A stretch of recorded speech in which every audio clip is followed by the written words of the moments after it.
Hello friends, good evening and welcome to physics scholar. तो ये है झारखंड पीजीटी और लैब असिस्टेंट का लेक्चर नंबर 10 और आज की इस क्लास में हम डिस्कस करेंगे ग्रेविटेशन एंड सैटेलाइट के ऊपर बेस्ड प्रीवियस ईयर के आप जो 3 से 4 क्वेश्चन है वो, और इसके अलावा जो भी कुछ इंपॉर्टेंट क्वेश्चन बन सकते हैं उन सारे क्वेश्चंस को आज की इस क्लास में डिस्कस करेंगे। ठीक है, चलिए तो क्लास को स्टार्ट करते हैं। और सबसे पहले 3 प्रीवियस ईयर के क्वेश्चन आपके ग्रेविटेशन और सैटेलाइट से जो पूछे गए हैं झारखंड, ये जो आपका पीजीटी का एग्जाम हुआ था 2017 में, सबसे पहले उन 3 सवालों को देखेंगे। तो जेएसएससी पीजीटी 2017 का ये एक सवाल है। इसमें ये पूछा गया कि a planet of mass small m moves around the son of mass capital M। सन का मास कैपिटल M है और जो उसके चारों रिवॉल्व करने वाला प्लैनेट है उसका मास स्मॉल m है, in an elliptical orbit so that its minimum and maximum distances from the sun are a and b respectively। ठीक है, जब प्लैनेट सन के अराउंड घूमता है तो जिस टाइम वो मैक्सिमम डिस्टेंस पर होता है सन से, तो वो मैक्सिमम डिस्टेंस कह रहे हैं कि वो मैक्सिमम डिस्टेंस है आपका b और जो मिनिमम डिस्टेंस है वो है a। The time period of revolution of planet around the sun is.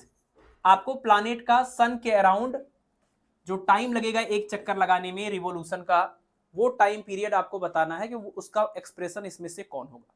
ठीक है, सबसे पहले सिचुएशन को समझते हैं।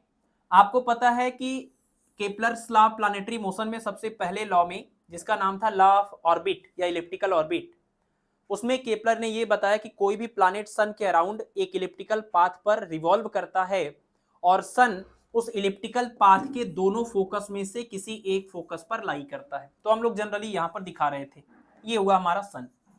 ठीक है, और जब सन आपका यहां पर है सपोज, और प्लैनेट की अगर आप बात करें मैक्सिमम और मिनिमम डिस्टेंस की, तो जब प्लैनेट आपका यहां पर होगा तब ये होगी मैक्सिमम डिस्टेंस, और जब प्लैनेट आपका यहां पर आ जाएगा तब ये हो जाएगी मिनिमम डिस्टेंस। सवाल में मिनिमम डिस्टेंस को a और मैक्सिमम डिस्टेंस को b बोला गया है, तो इसको आप b ले लीजिए और इस वाली डिस्टेंस को a बोला गया है। ठीक है, और आपको ये बात पता है कि Kepler's law of planetary motion में थर्ड लॉ में इन्होंने बताया था कि एक चक्कर लगाने में जो टोटल टाइम लगता है that is proportional to a power 3। a का मतलब यहां पर होता था इस इलिप्टिकल पाथ का सेमी मेजर एक्सिस, है ना। a का मतलब होता था इलिप्टिकल पाथ का सेमी मेजर एक्सिस, लेकिन यहां पर a सिंबल किसी और के लिए यूज किया गया है, तो हम एक काम करते हैं, इस वाले को सेमी मेजर एक्सिस को स्मॉल r बोल देते हैं, तो ये हो जाएगा r पावर क्या 3। और केपलर का ये जो फार्मूला है ये तो प्रोपोर्शनलिटी के केस में हमने लिखा है, जब आप इसका पूरा एक्सप्रेशन लिखते हैं तो वो एक्सप्रेशन क्या आता है एक्चुअली, वो निकल के आता है t इज इक्वल टू, ये निकल के आता है t इज इक्वल टू, यहां पर होता है आपका 4 पाई, एक सेकेंड, ये आपका होता है T square is equal to, यहां पर आता है ये 4 पाई स्क्वायर और अपान में जी एम प्लस एम, ये आता है जी, यहां पर कैपिटल एम प्लस एम, और उसके बाद यहां पर आता है सेमी मेजर एक्सिस का पावर 3। यहां पर देखिए प्लैनेट और सन दोनों का मास आता है इस फार्मूले में, लेकिन क्योंकि रिड्यूस्ड मास का उसमें टर्म था तो अपान m1 m2 upon m1 plus m2, simplify करने पर आता है sum mass of sun plus mass of planet. लेकिन जो मास ऑफ प्लैनेट है वो मास ऑफ सन के रिस्पेक्ट में बहुत ही कम है, तो हम इसको नेग्लेक्ट कर देते हैं।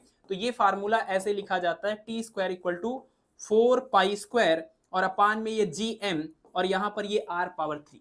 अगर आप इसका स्क्वायर रूट लेते हैं तो आपको मिलेगा t इज इक्वल टू 2 पाई और अंडर रूट r पावर 3 और अपान में जी एम या जी एम ई, सॉरी यहां पर अर्थ नहीं सन है, तो t equal to 2 pi under root r power 3 upon में जी एम। और अगर आपको याद हो तो ये फार्मूला हम लोग बिल्कुल सेम एक्सप्रेशन हम यूज करते थे तब जब अर्थ के अराउंड कोई सैटेलाइट रिवॉल्व करता था इस तरह से, उसके केस में भी टाइम पीरियड का एक्सप्रेशन कल हम लोगों ने डिस्कस किया था, बिल्कुल सेम तरीके का एक्सप्रेशन आता था।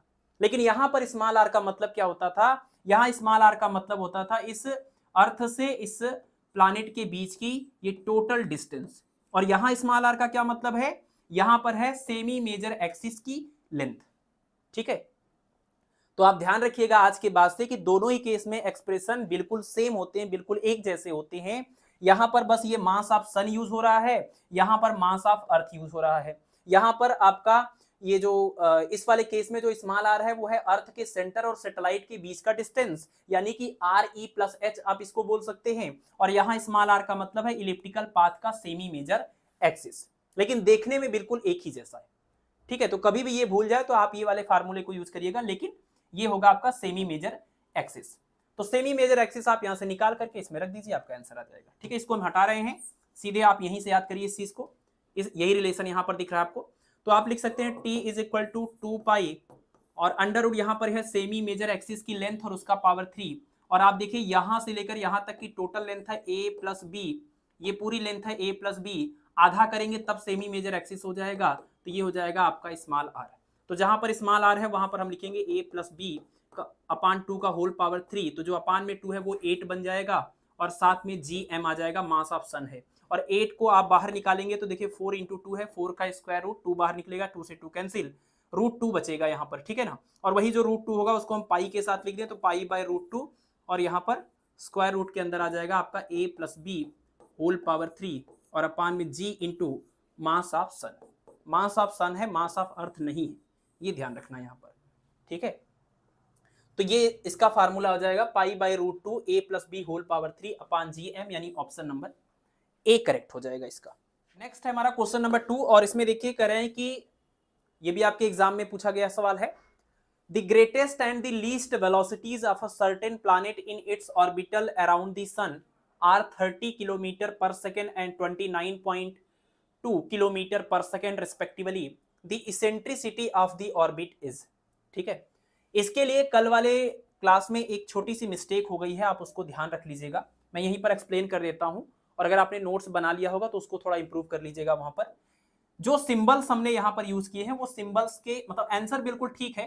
फार्मूला आपको अगर याद हो तो फार्मूला यही आया था, R2 upon R1 is equal to V1 upon V2 is equal to 1 plus E upon 1 minus E। पहला रिलेशन ये हम लोगों ने निकाला था।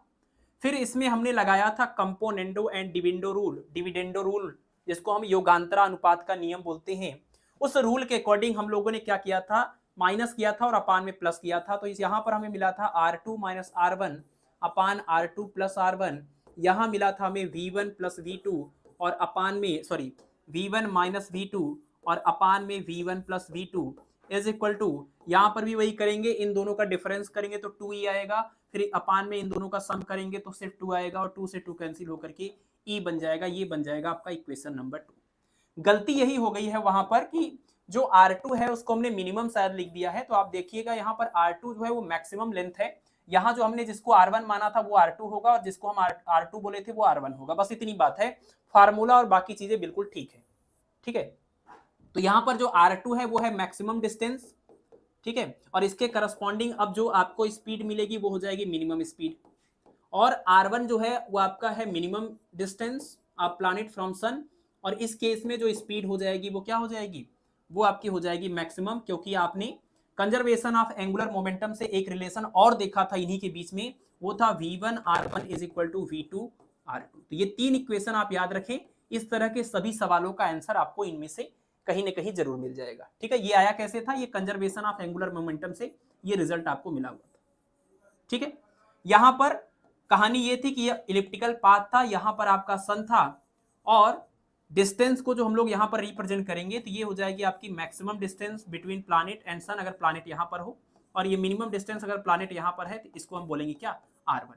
जब ये मैक्सिमम डिस्टेंस था उस time velocity minimum velocity V2, जब ये मिनिमम डिस्टेंस था उस टाइम मैक्सिमम वेलोसिटी V1। ये वाला केस था, तो वहां पर ये चीजें रिवर्स हो गई हैं, बाकी सब कुछ ठीक है। ठीक है, फार्मूला यही आया था, आंसर यही आया था, सब कुछ बिल्कुल ठीक था। ठीक है, चलिए, तो यहां पर आपको एक काम करना होगा कि इस सवाल में आपको दिया हुआ है मैक्सिमम और मिनिमम स्पीड या वेलोसिटी। तो मैक्सिमम और मिनिमम वेलोसिटी दिया हुआ है 30 किलोमीटर पर सेकेंड और 29.2 किलोमीटर पर सेकेंड। इसको हम लोग बोलेंगे मैक्सिमम वाले को क्या बोलेंगे, मैक्सिमम वेलोसिटी को हमने बोला है V1, ये V1 है, और मिनिमम वेलोसिटी को हमने बोला है क्या, V2। तो अगर हमें V1 और V2 दिया हुआ है और हमें इसेंट्रिसिटी स्मॉल e की वैल्यू पूछ रहे हैं, तो हमें ये वाला रिजल्ट यूज करना पड़ेगा, v1 minus v2 upon v1 plus v2 is equal to eccentricity E, और यहां पर आप लिखेंगे E is equal to v1 minus v2 और अपान में v1 प्लस v2। तो E इक्वल टू v1 की वैल्यू हो जाएगी 30 माइनस में v2 की वैल्यू हो जाएगी 29.2 डिवाइडेड बाई ये हो जाएगा 30 प्लस 29.2। इसको पूरा सॉल्व करना पड़ेगा और सॉल्व करेंगे तो ये आएगा 0.00135 ऐसे बार बार ये रिपीट होने लगेगा 135, तो 0.0135 ये हो जाएगी इसेंट्रिसिटी की वैल्यू, और इसका ऑप्शन नंबर सी जो होगा वो करेक्ट हो जाएगा। एक बात का और ध्यान रखना है कि ये 0.13 है और ये 0. अच्छा सॉरी यहाँ पर 13 है और यहाँ पर ये 0 लगाने के बाद है, तो ऐसा भी कई बार हो जाता है कि डेसिमल के डिजिट को भी, मतलब अगर आपको ये 0.013 दिया रहता और ये 0.0135 दिया रहता, तो दोनों में से कौन करेक्ट है ये चेक करने के लिए आपको इस डिजिट तक डिवाइड करना पड़ता, तभी जाके कंफर्म होता कि ये वहां तक जाएगा कि वहीं पर कैंसिल हो जाएगा पहले ही। ठीक है, तो इसका आंसर ऑप्शन नंबर, हाँ बिल्कुल ठीक है, ऑप्शन नंबर सी करेक्ट हो जाएगा। चलिए अगला क्वेश्चन, ये भी आपके एग्जाम में आया हुआ सवाल था। आप देख रहे हैं वही सारे फार्मूले हैं, सिर्फ आपको एक बार फार्मूले को यूज करने का तरीका देख लेना है। आसान सवाल एग्जाम में आए हैं इन टॉपिक से।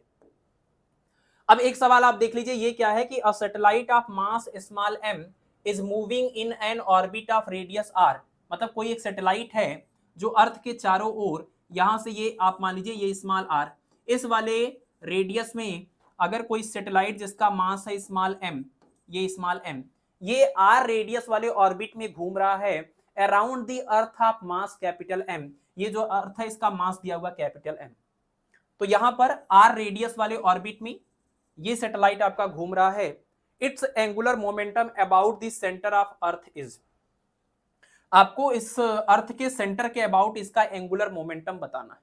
एंगुलर मोमेंटम यानी कि वही J या फिर L, ये ऐसे ऐसे घूम रहा है। तो एंगुलर मोमेंटम कैसे निकालेंगे? एंगुलर मोमेंटम आपको पता है कि ये होता है लीनियर मोमेंट का मोमेंटम। लीनियर मोमेंट के मोमेंटम को हम एंगुलर मोमेंटम बोलते हैं। और अगर आप देखें तो ये लीनियर मोमेंटम का एक्सप्रेशन आपको पता होगा, मास इनटू में क्या, ये हो जाएगी वेलोसिटी। ठीक है, तो यहां पर ये हो जाएगा J इज इक्वल टू, अब यहां से अगर हम मास को बाहर निकालें तो आपको मिलेगा R क्रॉस V, और आप इसको ओपन कर दीजिए और इसके मैग्नीट्यूड की बात कर लें तो J इक्वल टू हो जाएगा M into V into R into sine of theta. Vector V और वेक्टर R के बीच का जो एंगल होगा उसका साइन थीटा लेना होगा। आपको पता है ये है आपका वेक्टर R, ये वेक्टर R है, और ये है वेलोसिटी, ऑर्बिटल वेलोसिटी का डायरेक्शन यानी वेक्टर V। और वेक्टर R इस सर्कुलर ऑर्बिट में वेक्टर R और ये वेक्टर V हमेशा परपेंडिकुलर होते हैं, तो यहां पर थीटा की वैल्यू 90 रखेंगे, तो angular momentum J equal to M into V into R, ये फार्मूला हम इस केस में यहां पर यूज कर सकते हैं। ठीक है, यहां तक कोई प्रॉब्लम नहीं होगी।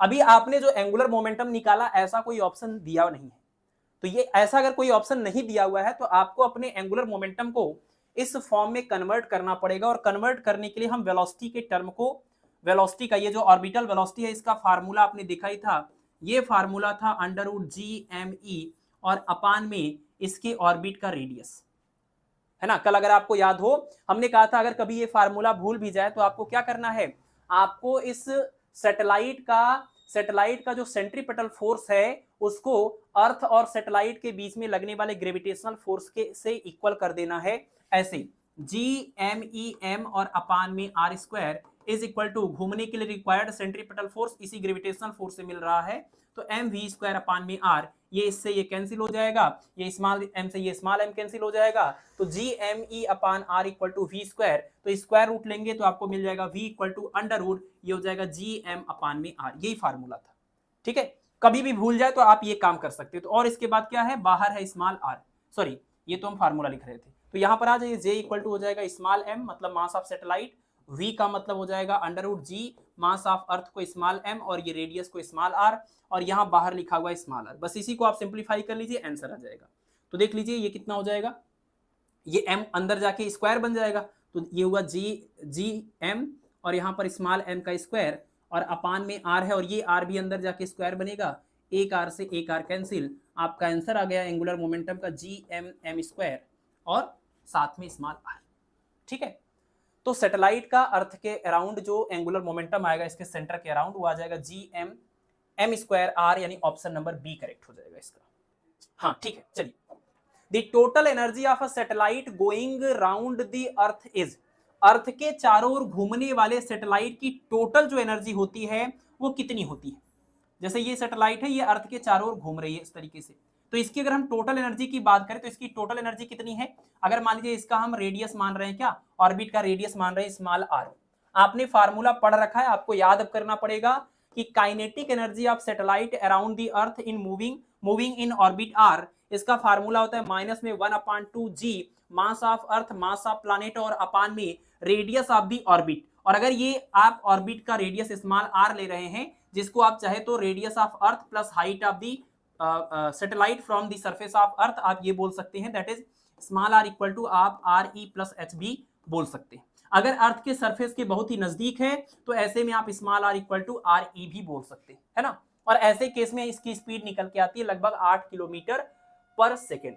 अर्थ के सरफेस के नजदीक जो सैटेलाइट रिवॉल्व करता है उसकी स्पीड 8 किलोमीटर पर सेकेंड होती है। फिलहाल हमें एक नॉर्मल, एक जनरल केस में लेना है कि अगर उसका ऑर्बिट का रेडियस आर है तो ये उसकी काइनेटिक एनर्जी का फार्मूला हो जाएगा। इसको याद करना पड़ता है क्योंकि डेरिवेशन हो चुका है और बार बार आप डेरिवेशन कर नहीं सकते। पोटेंशियल एनर्जी का एक्सप्रेशन, सॉरी ये माइनस नहीं रहता है। काइनेटिक एनर्जी कैसे माइनस हो सकता है? काइनेटिक एनर्जी कभी भी निगेटिव नहीं हो सकती, हाफ mv स्क्वायर के हिसाब से कभी भी निगेटिव नहीं हो सकती, ये पॉजिटिव ही रहेगी। यू के फार्मूले में यहाँ पर निगेटिव आता है क्योंकि आपको पता है कि वर्क करना नहीं पड़ता है वहां तक लाने में सिस्टम को, बल्कि अर्थ खुद ही, मतलब ग्रेविटेशनल फील्ड जो है खुद ही वर्क करती है। ये हो जाएगा आपका दूसरा फार्मूला। और इन दोनों को जोड़ दीजिए, टोटल एनर्जी आ जाएगी k प्लस यू से, और जोड़ेंगे तो ये देखिए 1/2 प्लस में और ये -1 माइनस में, बाकी चीजें बिल्कुल सेम है तो आप इनको ऐड करेंगे तो ये -1 और प्लस 1/2 मिला के -1/2 बन जाएगा। तो -1/2 GMEM और अपान में स्मॉल r, ये हो जाएगी टोटल एनर्जी की वैल्यू। और टोटल एनर्जी आपने देखा कि टोटल जो एनर्जी होती है वो हमेशा क्या होती है? निगेटिव। सैटेलाइट की जो टोटल एनर्जी है वो हमेशा निगेटिव होती है। पोटेंशियल एनर्जी भी निगेटिव होती है, ये बात आपको ध्यान रखना है। और काइनेटिक एनर्जी कभी निगेटिव हो ही नहीं सकती क्योंकि फार्मूला यह है हाफ mv स्क्वायर। ना तो मास कभी निगेटिव हो सकता है, ना तो वेलोसिटी का स्क्वायर, है ना। अगर वेलोसिटी माइनस भी है तो उसका स्क्वायर करने पर प्लस हो जाएगा। तो ये पॉजिटिव है, ये निगेटिव है और ये निगेटिव है। टोटल एनर्जी निगेटिव का मतलब भी आपको पता है कि इसका मतलब कि इतनी एनर्जी से आपका सैटेलाइट अर्थ के ग्रेविटेशनल फील्ड में बाउंडेड है। माइनस का ये मतलब है। अगर इतनी ही एनर्जी उसको प्लस में दे दिया जाए तो इसकी टोटल एनर्जी हो जाएगी 0। और टोटल एनर्जी 0 होती है कहां पर? आप चाहे तो यहां पर देख लीजिए, यहां पर आप इन्फिनिटी रखिए तो ये टोटल एनर्जी 0 हो जाएगी। तो टोटल एनर्जी 0 होती है कब? जब r इक्वल टू होता है इनफाइनाइट, यानी कि आपका जो सैटेलाइट है वो फ्री हो जाए, जो कहीं भी जा सकता है इन्फिनिटी तक। ऐसे केस में उसको पहुंचाने के लिए आपके पास जितना सैटेलाइट की टोटल एनर्जी है उतनी ही एनर्जी आप प्लस में देंगे तो उसकी टोटल एनर्जी होगी 0। और टोटल एनर्जी 0 होने का मतलब सैटेलाइट आपका इन्फिनिटी पर चला जाएगा, मतलब फ्री होगा कहीं भी जाने के लिए। और इसी एनर्जी को जो आप प्रोवाइड करते हैं, टोटल एनर्जी के जितना उसका है माइनस में उतना जो फ्री करते हैं, प्रोवाइड करते हैं, उसको बाइंडिंग एनर्जी बोलते हैं। दैट इज 1/2 GMEM अपान में क्या? Small r। ये बाइंडिंग एनर्जी, इतनी एनर्जी आप दे देंगे तो ये सैटेलाइट भाग जाएगा, ठीक है ना।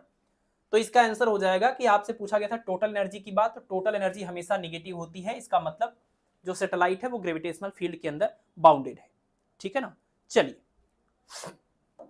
नेक्स्ट, अगला है आपका हाँ -k/2a करके भी आपने फार्मूला पढ़ा था, वो सेम चीज भी है। Time of revolution of Jio stationery satellite is, आपको पता है जियो स्टेशनरी सैटेलाइट के बारे में। जो जियो स्टेशनरी सैटेलाइट होते हैं उनका जो टाइम ऑफ रिवोल्यूशन होता है वो अर्थ के बिल्कुल टाइम ऑफ रेवोल्यूशन के इक्वल होता है, ताकि वो सैटेलाइट अर्थ के ऊपर किसी भी पर्सन को हमेशा रेस्ट में दिखाई दे, हमेशा उसके साथ रोटेट होता रहे। तो जिस स्पीड से आपका अर्थ रोटेट हो रहा है, रिवॉल्व कर रहा है, उसी स्पीड से आपका जियो स्टेशनरी सैटेलाइट भी रिवॉल्व करता है। पिछली क्लास में डिस्कस किया गया था। तो इसके लिए टी की वैल्यू होती है 24 आवर, और अर्थ के सरफेस से इसकी जो हाइट होती है वो लगभग 36,000 किलोमीटर होती है। और अगर हम बात करें RE प्लस एच की, यानी कि अर्थ के सेंटर से अगर इसकी बात करें तो अर्थ के सेंटर से इसकी वैल्यू लगभग 42,000 किलोमीटर होती है। और इसके साथ साथ ये जो आपका जियो स्टेशनरी सैटेलाइट होता है ये हमेशा इक्वेटर के ऊपर जो है रिवॉल्व करता है, इक्वेटर के चारों तरफ, है ना, इक्वेटर के सामने एकदम रहेगा। तो इक्वेटर या इक्विटोरियल लाइन पर ये रिवॉल्व करता है, इक्वेटोरियल प्लेन में ये रिवॉल्व करता है, ठीक है ना। तो इसका आंसर हो जाएगा आपका ऑप्शन नंबर बी, यानी कि 24 आवर्स जियो स्टेशनरी सैटेलाइट के लिए, ठीक है। और ये सारी बातें आप याद कर लेंगे। अगला सवाल है कि ग्रेविटेशनल पोटेंशियल एनर्जी कैसा होता है। अभी अभी हम लोगों ने डिस्कस किया ग्रेविटेशनल पोटेंशियल एनर्जी की। अगर बात करें तो ग्रेविटेशनल पोटेंशियल एनर्जी किसी सिस्टम की बात करें, वैसे सैटेलाइट की तो हमने पोटेंशियल एनर्जी देख ली, लेकिन इन जनरल किसी भी सिस्टम के लिए आपने फार्मूला पढ़ा था U इक्वल टू माइनस में जी m1 m2 और अपान में क्या, अपान में r। ये हमेशा निगेटिव होता है, ये बात आपको पता है। तो इसका आंसर हो जाएगा ऑलवेज निगेटिव, ठीक है। ग्रेविटेशनल पोटेंशियल एनर्जी हमेशा निगेटिव होती है, तो ऑप्शन नंबर बी करेक्ट हो जाएगा इसका। ये लैब असिस्टेंट के एग्जाम के लिए बहुत ज्यादा रिलेवेंट है, पीजीटी में तो कम ही एक्सपेक्ट कर सकते हैं इस तरह के सवाल, ठीक है। What remains constant in the field of central force. Central force में इनमें से कौन कांस्टेंट रहता है? Potential energy, kinetic energy, angular momentum, none of these, ठीक है। तो सेंट्रल फोर्सेस की बहुत सारी प्रॉपर्टीज आपने पढ़ी थी, अगर आपको याद हो एक बार शॉर्ट में यहां पर देख लीजिए। सेंट्रल फोर्स की बहुत सारी जो प्रॉपर्टीज हैं, जो फीचर्स थे, उनमें से एक आपने देखा था। पहली बात तो इसको लिखने का ये तरीका होता है कि ये हो जाएगा एफ आर और उसके बाद में आर कैप। ये जो आपका एफ आर होता है वो माइनस के upon R power N type का होता है, nth power law of force बोलते हैं इसको। इसके अलावा ये नेचर में कंजर्वेटिव होता है, यानी कि एक क्लोज्ड लूप में वर्क डन जीरो होगा, और इसकी जो क्लोज्ड पाथ में वर्क डन जीरो होगा, और इसके साथ साथ इसमें जो वर्क डन होता है वो पाथ इंडिपेंडेंट होता है, वो इनिशियल और फाइनल पॉइंट पर डिपेंड करता है। तो ये कंजर्वेटिव होता है नेचर में। इसके अलावा आपने इसमें एक चीज और देखा है कि इसके केस में जो आपका डीए बाई डी टी होता है, मतलब एरियल वेलोसिटी होती है, वो कांस्टेंट होती है। एरियल वेलोसिटी कांस्टेंट होती है, हमेशा मोशन एक प्लेन में होता है। इसके अलावा जो टोटल एनर्जी होती है, यानी काइनेटिक प्लस पोटेंशियल, यानी टोटल जो मैकेनिकल एनर्जी होती है वो कंजर्व होती है या कांस्टेंट होती है, ठीक है ना। एक आध कोई पॉइंट मिसिंग है, आप उसको भी देख लेंगे। तो ये सारी प्रॉपर्टीज होती हैं आपकी किसकी, अच्छा जो प्रॉपर्टी मिसिंग है वही सवाल ही पूछा गया था। तो एक ये है कि अगर आप टॉर्क निकालेंगे, अगर कोई पार्टिकल सेंट्रल फोर्स के अंडर मोशन कर रहा है तो आप उसका टॉर्क निकालेंगे tau equal to R cross F करके। तो यहां से आप इसको सॉल्व कर रहे हैं तो ये आपको मिलता है क्या, जीरो। और ये जीरो मिलने का मतलब यहां पर ये मैसेज हुआ कि टाउ इक्वल टू होता है डीजे बाई डी टी। तो अगर टाउ जीरो है इसका मतलब d J by d t zero है, that means J equal to constant, यानी कि सेंट्रल फोर्स के केस में जो एंगुलर मोमेंटम होता है वो कंजर्व होता है। और आपका सवाल भी यही था कि सेंट्रल फोर्स के केस में इनमें से कौन कंजर्व होता है। ध्यान दीजिएगा, potential energy plus kinetic energy पूरा अगर टोटल एक साथ दिया होता, टोटल एनर्जी कंजर्व होती है, लेकिन अलग अलग ये कंजर्व नहीं होती हैं। क्योंकि आपको पता है कि अगर कोई बॉडी ऐसे ऊपर जाती है तो जब जैसे जैसे इसकी हाइट बढ़ती है वैसे वैसे इसकी पोटेंशियल एनर्जी तो बढ़ती है, लेकिन स्पीड कम होने की वजह से काइनेटिक एनर्जी घटती है। लेकिन काइनेटिक प्लस पोटेंशियल दोनों का जो सम होगा वो टोटल क्या होता है, हर एक पॉइंट पर कांस्टेंट या कंजर्व होता है। किसी भी पॉइंट पर काइनेटिक एनर्जी की वैल्यू और पोटेंशियल एनर्जी की वैल्यू बदलती रहती है, लेकिन दोनों का सम यानी टोटल एनर्जी हमेशा कंजर्व होती है, कांस्टेंट होती है। तो यहां पर ये दोनों अलग अलग देने की वजह से ये हमारे आंसर नहीं हो सकते। दोनों का सम कंजर्व होता है, अलग अलग कंजर्व नहीं होते। और एंगुलर मोमेंटम हमेशा कंजर्व होता है, टॉर्क हमेशा जीरो होता है, एरियल वेलोसिटी हमेशा कांस्टेंट होती है, मोशन हमेशा प्लेन में होता है, ठीक है। तो ऑप्शन नंबर जो सी है वो करेक्ट हो जाएगा। चलिए, हाँ बिल्कुल ठीक है। चलिए अगला सवाल, question number 8। A satellite is revolving around the earth with a kinetic energy E. How much kinetic energy should be given to it so that it escapes away from the earth? चलिए बताइए, अगर किसी satellite की जो अर्थ के चारों ओर revolve कर रही है, अगर उसकी काइनेटिक एनर्जी बोल रहे हैं कितनी है, E है, तो उसको अर्थ के ग्रेविटेशनल फील्ड से एस्केप कराने के लिए कितनी और काइनेटिक एनर्जी देने की जरूरत है, कितनी और काइनेटिक एनर्जी देने की जरूरत है, बताइए। आप लोग इसका आंसर पहले बताइए, फिर इसको सॉल्व करते हैं। अगर ये सैटेलाइट जो है इसकी काइनेटिक एनर्जी आपको यहां पर दिया हुआ है, इसकी काइनेटिक एनर्जी जो है वो है आपकी कितनी, ई काइनेटिक एनर्जी है इसके पास, लेकिन इसको हमें स्किप कराना है, पूरी तरह से फ्री कराना है, तो इसको कितनी और एनर्जी देने की जरूरत पड़ेगी, कितनी और। देखिए सैटेलाइट की अगर हम बात करें तो सैटेलाइट की काइनेटिक एनर्जी को इन्होंने नाम दिया है क्या, ई, तो हम दे देते हैं इसका नाम ई। लेकिन हमें पता है कि सैटेलाइट की जो काइनेटिक एनर्जी होती है वो होती है माइनस में 1/2 GMEM और अपान में स्मॉल आर बोल दीजिए, यहां पर स्मॉल आर, ये काइनेटिक एनर्जी। उसके पास जो ऐसा तो है नहीं सिर्फ काइनेटिक एनर्जी है, पोटेंशियल एनर्जी भी है, लेकिन हमें काइनेटिक एनर्जी के बारे में बोला गया कि आपको यह बताना है कि काइनेटिक एनर्जी अगर ई है तो उसी ई के टर्म में हमें कितनी और एनर्जी देनी होगी कि ये फ्री हो जाए। जबकि काइनेटिक के साथ साथ इसके पास पोटेंशियल एनर्जी भी है, क्योंकि इसके ऊपर ग्रेविटेशनल फोर्स लग रहा है, फिर भी वो वहां पर अगर अपनी स्थिति को मेंटेन किया हुआ है, इसका मतलब उसके अंदर एनर्जी है। तो U इक्वल टू ये फार्मूला होता है, ये प्लस रहेगा, बार बार ये गलती हो रही है, आप ध्यान रखें, काइनेटिक एनर्जी प्लस ही होता है, तो माइनस में GMEM और ये अपान में स्मॉल आर, दोनों को ऐड करेंगे तो जो टोटल एनर्जी आएगी, अब यहां पर देखिए काइनेटिक एनर्जी ई है, पोटेंशियल एनर्जी यू है, दोनों को ऐड करने पर जो टोटल एनर्जी आएगी वो आपको पता ही है, माइनस में 1/2 GMEM और अपान में क्या, स्मॉल आर।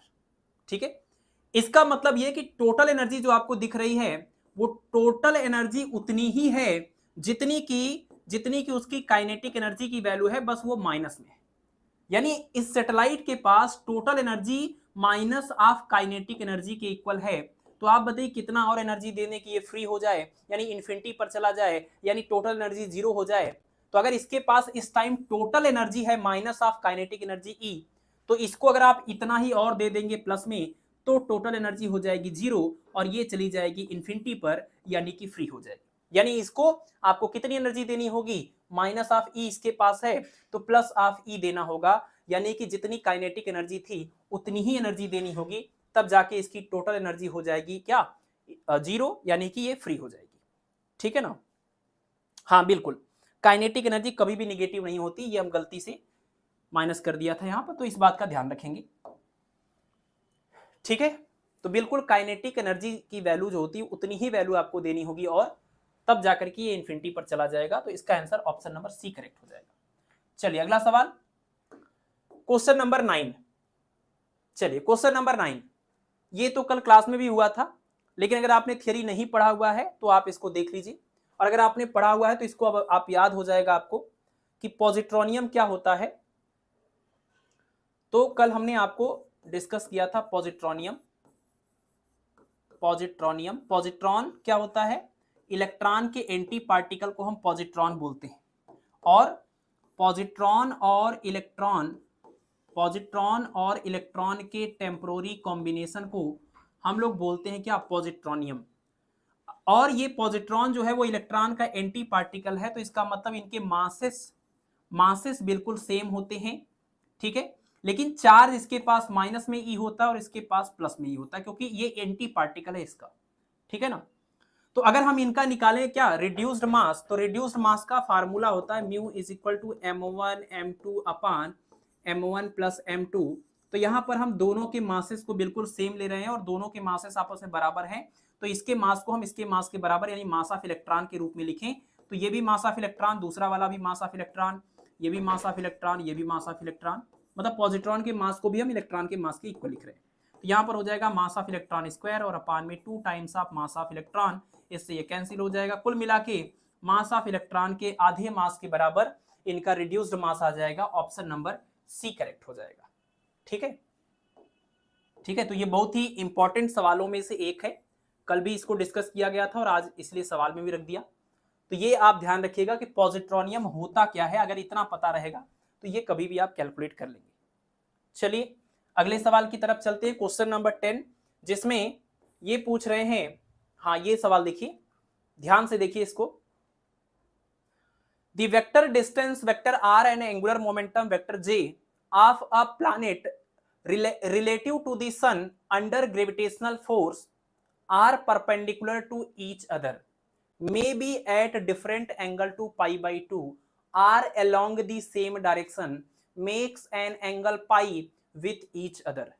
यानी हमें यह बताना है कि अगर कोई प्लैनेट सन के अराउंड रिवॉल्व करता है ग्रेविटेशनल फोर्स की वजह से, तो उस केस में जो वेक्टर आर है, जो प्लैनेट का पोजीशन वेक्टर आर है, वो वेक्टर आर और उसका प्लैनेट का जो एंगुलर मोमेंटम है, ये दोनों के बीच का एंगल आपको बताना है कि ये हमेशा 90 डिग्री पर होते हैं, सेम डायरेक्शन में होते हैं, π/2 के अलावा कोई एंगल होता है या फिर 180 डिग्री के एंगल पर होते हैं।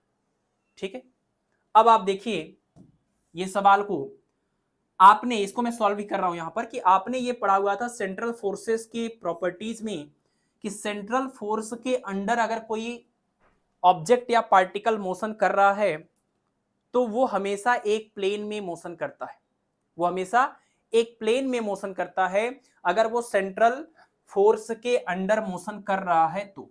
और ग्रेविटेशनल फोर्स एक सेंट्रल फोर्स है, तो यहां पर आपका जो प्लैनेट है वो सन के चारों ओर एक सेंट्रल फोर्स के अंडर मोशन कर रहा है, यानी जो प्लैनेट है वो एक प्लेन में आपका मोशन कर रहा है। ये चीज को प्रूव करने के लिए आपको क्या करना पड़ेगा ये समझिए। सबसे पहली बात तो आपको ये पता है कि सेंट्रल फोर्स के केस में टाउ इक्वल टू 0 होने की वजह से angular momentum J equal to constant हो गया था, और जे का फार्मूला होता है जे इक्वल टू होता है आर क्रॉस पी, जो कि एक कांस्टेंट वैल्यू होगी, है ना, सेंट्रल फोर्स के केस में। अगर आप यहां पर एक काम करें कि अगर आप निकालें वेक्टर आर डॉट वेक्टर जे, तो आप लिखेंगे वेक्टर आर डॉट जे की जगह पर आर क्रॉस पी, और ये देखिए ए डॉट बी क्रॉस सी, इसको हम बोलते हैं स्केलर ट्रिपल प्रोडक्ट। और स्केलर ट्रिपल प्रोडक्ट में जब भी कोई दो वैल्यू सेम हो जाती तो उसकी वैल्यू 0 आती है। या तो आप ऐसे कर लीजिए, या तो आपको पता है कि डॉट और क्रॉस को हम आपस में इंटरचेंज कर सकते हैं, तो vector R cross vector R और उसके बाद डॉट वेक्टर पी हम लिख सकते हैं, और आर क्रॉस आर की वैल्यू 0 हो जाएगी, क्योंकि A cross A equal to या A cross B equal to A B sine theta, यानी दोनों के बीच का एंगल, और ये दोनों सेम है तो इनके बीच का एंगल हो जाएगा 0, और साइन 0 की वैल्यू होती है 0, तो R cross R equal to हो जाएगा आर इंटू साइन 0, जिसकी वजह से ये पूरी वैल्यू 0 आ जाएगी। इसका मतलब क्या हुआ, यानी अगर हम कह रहे हैं कि वेक्टर आर डॉट वेक्टर जे अगर ये हमेशा 0 आ रहा है और दो वेक्टर का डॉट प्रोडक्ट 0 आने का मतलब ये दोनों वेक्टर एक दूसरे के परपेंडिकुलर है ना, ये दोनों वेक्टर एक दूसरे के परपेंडिकुलर है। और आप देखिए, आपको पता है कि वेक्टर जे हमेशा रोटेशनल एक्सिस के अबाउट होता है, जिस एक्सिस के अबाउट पार्टिकल रोटेट करता है उसी एक्सिस के अलोंग ये होता है आपका जे, एंगुलर मोमेंटम जे। तो यहां पर अगर आप इमेजिन करें कि ये एक सर्कुलर ऑर्बिट है, यहां पर आपका मान लीजिए सन है यहां पर या यहां पर, और यहां पर आपका ये प्लैनेट है, ये प्लैनेट है, चलिए सन को यहां पर दिखाते हैं, तो ये प्लैनेट है और ये सन है, ठीक है, इसको हटा दीजिए। तो यहां से ये आपका हुआ वेक्टर आर, ठीक है, और ऐसे टेंजेंट के डायरेक्शन में आपका हो जाएगा वेक्टर वी, और vector R cross vector V करेंगे तो आपको पता है कि ये जो जे का डायरेक्शन होगा, जे इक्वल टू होता है आर क्रॉस पी, और पी में होता है आपका आर क्रॉस पी की जगह पर लिखेंगे एम इंटू में वी, एम को बाहर निकालेंगे तो आपको मिलेगा आर क्रॉस वी। इसका मतलब जो जे का डायरेक्शन होता है वो आर क्रॉस वी, मतलब वेक्टर आर और वेक्टर वी दोनों के प्लेन के परपेंडिकुलर होता है। तो वेक्टर आर और वेक्टर वी इन दोनों के प्लेन के परपेंडिकुलर जो आपका एंगुलर मोमेंटम जे है वो हमेशा इस वेक्टर आर के साथ डॉट प्रोडक्ट करने पर 0 दे रहा है। इसका मतलब ये हुआ कि ये जो मोशन हो रहा है वो एक प्लेन में हो रहा है। अगर ये प्लेन में मोशन ना होता तो इन वेक्टर आर और वेक्टर जे का जो हम यहाँ पर कॉन्सेप्ट लेना है कि वेक्टर आर और इसको कर्ल करेंगे तो वेक्टर जे आएगा, ये दोनों का डॉट प्रोडक्ट 0 ना आता। ठीक है, हमेशा ये दोनों एक दूसरे के बिल्कुल परपेंडिकुलर हैं, इसलिए इनका जो डॉट प्रोडक्ट होता है वो 0 आता है, और इनका आंसर हो जाएगा R perpendicular to each other. ठीक है, वेक्टर आर और वेक्टर वी एक ही प्लेन में होते हैं, लेकिन इनके बीच का एंगल कुछ भी हो सकता है, लेकिन जो वेक्टर आर और वेक्टर जे होता है इनका डॉट प्रोडक्ट हमेशा 0 आता है, जिससे ये प्रूव होता है कि ये मोशन हमेशा एक प्लेन में होता है। ठीक है ना, ठीक है, सेंट्रल फोर्स के अंडर कोई भी मोशन होगा वो एक प्लेन में होता है। R dot J equal to 0 से हम ये बात बोल सकते हैं, तो इनके बीच का एंगल 90 डिग्री हो जाएगा। ठीक, चलिए, ये वैसे प्रॉपर्टी में हम लोगों ने ऑलरेडी पढ़ रखा था। अगला सवाल देखिए, इसमें कह रहे कि if r1 and r2 are the minimum and maximum distances of a planet from the sun, then the eccentricity of the orbit of the planet will be. तो ये वही सवाल है कि अगर r1 और r2, ये r1 मिनिमम डिस्टेंस है, r2 मैक्सिमम डिस्टेंस है, तो यही सिंबल आपको ध्यान भी रखना है। इलिप्टिकल पाथ पर यहां पर आपका हुआ सन, और यहां पर अगर आपका प्लैनेट रहेगा, यहां पर अगर प्लैनेट रहेगा तो ये R2 बोला जाएगा मैक्सिमम डिस्टेंस, यहां पर प्लैनेट रहेगा तो ये R1 हो जाएगा मिनिमम डिस्टेंस। जब ये डिस्टेंस मैक्सिमम है तो उस टाइम वेलोसिटी क्या हो जाएगी, मिनिमम। जब वेलोसिटी डिस्टेंस यहां पर मिनिमम है तो वेलोसिटी क्या हो जाएगी, मैक्सिमम। और यहां पर इनके बीच का रिलेशन आपको पता है, R2 upon R1 is equal to V1 upon V2 is equal to, ये होता है 1 प्लस ई अपान में 1 माइनस ई, है ना, यही फार्मूला था। बाकी आपने इसमें कंपोनेंडो और डिविडेंडो रूल अप्लाई किया था, और अप्लाई करने के बाद जो यहाँ पर आया था वो भी आप याद रखें, V1 माइनस V2 और अपान में V1 प्लस V2, इसको सॉल्व करने पर ये स्मॉल ई आएगा। कंजर्वेशन ऑफ एंगुलर मोमेंटम से V1 R1 equal to V2 R2, और वहीं से ये रेशियो भी लिखा हुआ है आपस में, ठीक है। तो इसका आंसर आपको ढूंढ लेना, E equal to R2 minus R1 upon R1 plus R2। Important formula है, या तो फार्मूला पूछ लेते हैं या तो न्यूमेरिकल पूछ लेते हैं। न्यूमेरिकल हम लोग पहले कर चुके हैं, फार्मूला आपको दोबारा से हमने रिवाइज करा दिया, ठीक है। ये सिर्फ इसलिए हमने यहां पर लिखा है ताकि ये चीजें आपको याद हो जाएं, वैसे तो कल की क्लास में ये सारी बातें डिस्कस हुई थी, ठीक है। चलिए अगला सवाल, question number 12। A satellite of mass small m is revolving around the earth of mass m in an orbit of radius r। एक सैटेलाइट है जिसका मास स्मॉल m है, और वो कैपिटल M मास जिसका, जो कि अर्थ का मास है, उसमें r रेडियस वाले ऑर्बिट में रिवॉल्व कर रहा है। यानी अगर हम ये बना दें, अर्थ कैपिटल M मास है, यहां हो जाएगा सैटेलाइट जो इसके चारों रिवॉल्व कर रहा है, और इसके ऑर्बिट का रेडियस कितना है, तो इसका रेडियस है r। ऐसा केस है, पहला केस है ये। Correct, calculate the energy required to raise the satellite in an orbit of radius 2r। ये आपका सैटेलाइट जो r रेडियस वाले ऑर्बिट में रिवॉल्व कर रहा है, उसको r रेडियस वाले ऑर्बिट के बजाय 2r रेडियस वाले ऑर्बिट में पहुंचाने के लिए इसको कितनी एनर्जी यहां से हम दें कि ये सैटेलाइट आपका यहां से यहां पर पहुंच जाए, ये आपको कैलकुलेट करके बताना है। यहां से यहां तक की एनर्जी आपको बतानी है, ठीक है। तो बड़ी सिंपल सी बात है कि आपका जो सैटेलाइट है वो यहां से यहां पर ले जाने के लिए, आपको पता जैसे जैसे इसकी एनर्जी बढ़ती है वैसे वैसे ये दूर, मतलब जैसे जैसे दूर जाता है वैसे वैसे एनर्जी बढ़ती है ना। तो जैसे जैसे ये दूर जा रहा है वैसे वैसे इसकी एनर्जी बढ़ रही है। यहां पर कम एनर्जी थी तो छोटे ऑर्बिट में घूम रहा था, और एनर्जी बढ़ गई तो बड़े वाले ऑर्बिट में चला जाएगा। तो यहां से अगर कुछ एनर्जी है और इतनी एनर्जी इसको चाहिए थी, मतलब होने के लिए कितनी एनर्जी इसको चाहिए होगी, अगर हमें ये पता करना है तो हमें पहले वाली एनर्जी और ये बाद वाली एनर्जी दोनों पता कर लेना है, और फिर जो एनर्जी इनको चाहिए वो हम निकाल लेंगे हायर लेवल की एनर्जी में से लोअर लेवल की एनर्जी को माइनस करके, ठीक है। तो एक काम करते हैं, पहले लोअर लेवल की एनर्जी की हम बात कर लेते हैं। आपको पता ही है कि किसी आर रेडियस वाले ऑर्बिट में सैटेलाइट की टोटल एनर्जी का एक्सप्रेशन आपको पता है, वो था माइनस में 1/2 GMEM और अपान में उस ऑर्बिट का रेडियस। तो अगर r रेडियस है तो एनर्जी E1 हो जाएगा, और अगर r की बजाय 2r रेडियस है तो एनर्जी को E2 बोला जाएगा। तो -1/2 GMM, और जहां R1 था वहां पर हमें R2 बोलना पड़ेगा और इसको हमें E2 बोलना पड़ेगा। यहां R1 का मतलब क्या है, R है, और R2 का मतलब क्या है, 2R है, ठीक है। तो कितनी एनर्जी देने के बाद वहां पहुंचा होगा, तो एनर्जी का डिफरेंस करके आप निकाल लीजिए कितनी एक्स्ट्रा एनर्जी हुई वहां पहुंचने के लिए। तो E2 माइनस E1 करके इसको आप सॉल्व कर लीजिए। तो माइनस में 1/2 GMM, और जहां ये R2 लिखा है उसमें आप 2 टाइम्स ऑफ R लिखेंगे, फिर माइनस लगाएंगे, फिर E1 की वैल्यू, ये वाली वैल्यू लिखेंगे, माइनस में 1/2 GMM और अपान में ये R। बस इसी को सॉल्व कर लीजिए, आपको पता चल जाएगा कितनी एनर्जी का डिफरेंस हुआ है। माइनस और माइनस हो जाएगा प्लस, ठीक है, कुछ गड़बड़ तो नहीं हो रहा है। माइनस और माइनस आप अगर करेंगे प्लस, ठीक है, तो ये हो जाएगा माइनस में 1/2 और ये GMM, और ये अपान में यहाँ 2R है, ध्यान रखिएगा, और यहाँ पर R है, माइनस माइनस ये प्लस हो जाएगा, प्लस में 1/2 ये हो जाएगा GMM और अपान में हो जाएगा क्या, R। तो ये देखिए GMM अपान में 2R, GMM अपान में 2R, लेकिन यहाँ पर -1/2 एक्स्ट्रा है। अगर इन दोनों को हमें सॉल्व करना हो तो सिंपल सी बात है कि हम GMM अपान 2R को ही कॉमन करके बाहर निकाल लें, तो यहाँ से -1/2 बचेगा, यहाँ से +1 बचेगा, और 1 - 1/2 करेंगे तो प्लस में 1/2 आएगा और उसको इसके साथ मल्टीप्लाई करेंगे तो 2 और 2 4 हो जाएगा, तो GMM और अपान में 4R। यानी इतनी एनर्जी अगर इसको दी जाए इस इवन एनर्जी वाले सैटेलाइट को, तो ये यहां से उठ करके यहां पर चली जाएगी, R रेडियस की बजाय 2R रेडियस वाले ऑर्बिट में घूमने लगेगी।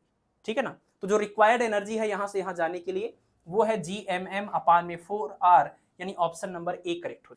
चलिए नेक्स्ट क्वेश्चन नंबर 13 कि the eccentricity of earth's orbit is 0.0167 in the earth's orbit, find the ratio of maximum and minimum velocities. Maximum और मिनिमम वेलोसिटी का रेशियो आपको बताना है और इसेंट्रिसिटी की वैल्यू गिवन है। तो वही पुराना रिलेशन आपके पास है वेलोसिटी और रेडियस वाला, है ना, वही वेलोसिटी और रेडियस वाला रिलेशन है, बार बार उसको लिख करके आपको याद कर लेना है कि R2 upon R1 is equal to V1 upon V2 is equal to 1 plus E upon में 1 माइनस E। फिर इसमें कंपोनेंडो एंड डिविडेंडो रूल लगाएंगे और ये बनेगा आपका R2 minus R1 upon R2 plus R1 is equal to, ये हो जाएगा V1 माइनस V2 और अपान में V1 प्लस में V2 is equal to E। और कंजर्वेशन ऑफ एंगुलर मोमेंटम से J1 इक्वल टू J2 से सॉल्व करके V1 R1 is equal to V2 R2। ये रिलेशंस आपको याद रखने हैं जब भी eccentricity, maximum velocity, minimum velocity, maximum distance, minimum distance का सवाल आएगा तो आपको ये रिलेशन यूज करना पड़ेगा। इसके अलावा एक और बात जो हमने पिछले सवाल में यूज भी किया वो ये कि सेमी मेजर एक्सिस का जो लेंथ होता है, सेमी मेजर एक्सिस की जो लेंथ होती है वो मिनिमम और मैक्सिमम डिस्टेंस के आधे के इक्वल होता है। दोनों को जोड़ करके आधा करेंगे तो हमें सेमी मेजर एक्सिस की लेंथ मिल जाएगी। ठीक है, तो ये एक्सप्रेशन भी आपको साथ में याद कर लेना है। अब सवाल में देख लीजिए, इसेंट्रिसिटी दिया था, E की वैल्यू गिवन थी 0.0167 और आपसे पूछ रहे थे मैक्सिमम और मिनिमम वेलोसिटी का रेशियो। तो मैक्सिमम वेलोसिटी कौन है, देखिए मैक्सिमम डिस्टेंस है R2 और मिनिमम डिस्टेंस है R1। तो अगर मैक्सिमम डिस्टेंस हुआ R2 तो जो V2 होगा वो मिनिमम वेलोसिटी हो जाएगी, और अगर R1 आपका मिनिमम डिस्टेंस है तो जो V1 होगा वो मैक्सिमम वेलोसिटी हो जाएगी। यानी कुल मिला के आपको V1 अपान V2 चाहिए, आपको V1 अपान V2 चाहिए, maximum velocity to minimum velocity ये रेशियो चाहिए। मैक्सिमम ये है, मिनिमम ये है, इनका रेशियो चाहिए। और इसके लिए आपको क्या करना है, ये 1 plus E upon 1 minus E वाले फार्मूले से जाना होगा और आपको यहाँ E की वैल्यू और E की वैल्यू ये वैल्यू पुट करनी होगी और ऐड करके सब्ट्रैक्ट करके इसको डिवाइड करेंगे तो आपको मिलेगा यहाँ पर 1.03। कैलकुलेशन हमने ऑलरेडी कर लिया है, आपको करना पड़ेगा। ठीक है, तो डिवाइड करेंगे तो आ जाएगा 1.03, ये हो जाएगी इस मैक्सिमम और मिनिमम वेलोसिटी का रेशियो। ठीक है, अगला सवाल, a body from the surface of earth is projected with velocity v0, ठीक है, and its velocity at height h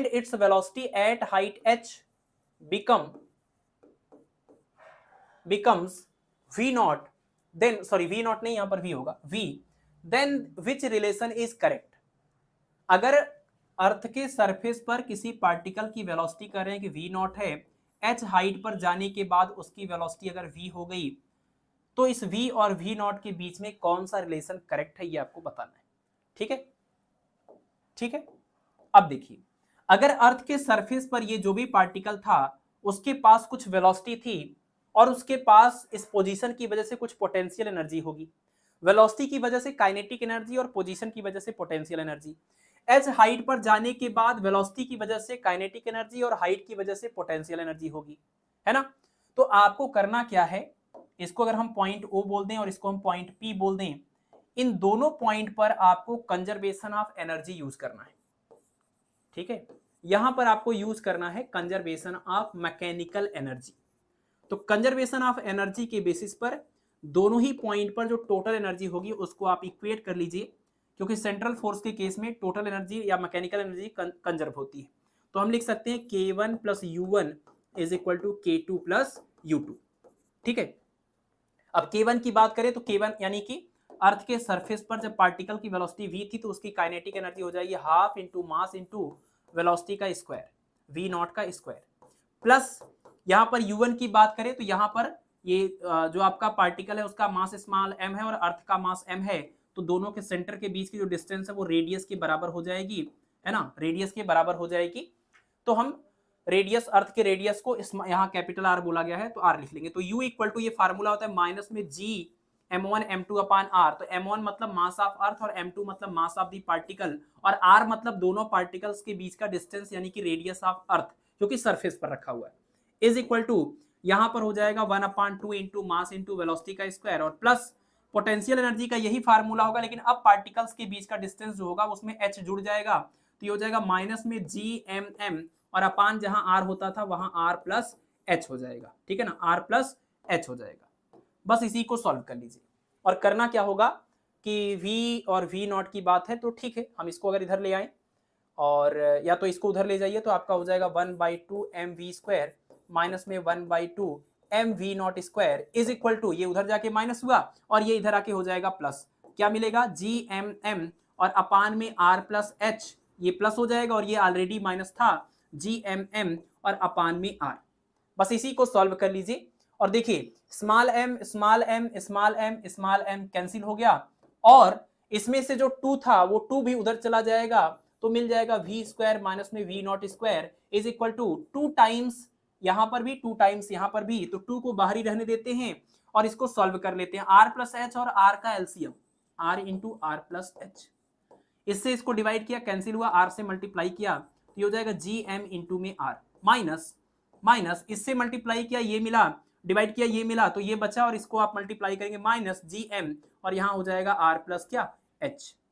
ठीक है, तो कुल मिलाकर के ये जो आपको मिल रहा है वो आपको मिल रहा है कि v square minus v naught square minus 2, और यहां पर देखिए इसको आप ओपन करेंगे तो माइनस GMR और माइनस GMH और minus GMR plus GMR cancel हो जाएगा, तो सिर्फ बचेगा कितना, सिर्फ यहां पर बचेगा, एक चीज और देखना पड़ेगा आपको यहां पर कि कुछ गड़बड़ हो रहा है, ये यहां पर है इक्वल, ये ध्यान रखें ये इक्वल है, ठीक है ना, यहां पर इक्वल है, ये आपका v स्क्वायर माइनस में v naught square is equal में ये सारी बातें चल रही, तो यहां पर हो जाएगा 2, और यहां पर सॉल्व करने के बाद आपको मिलेगा कितना, माइनस में g into M into H.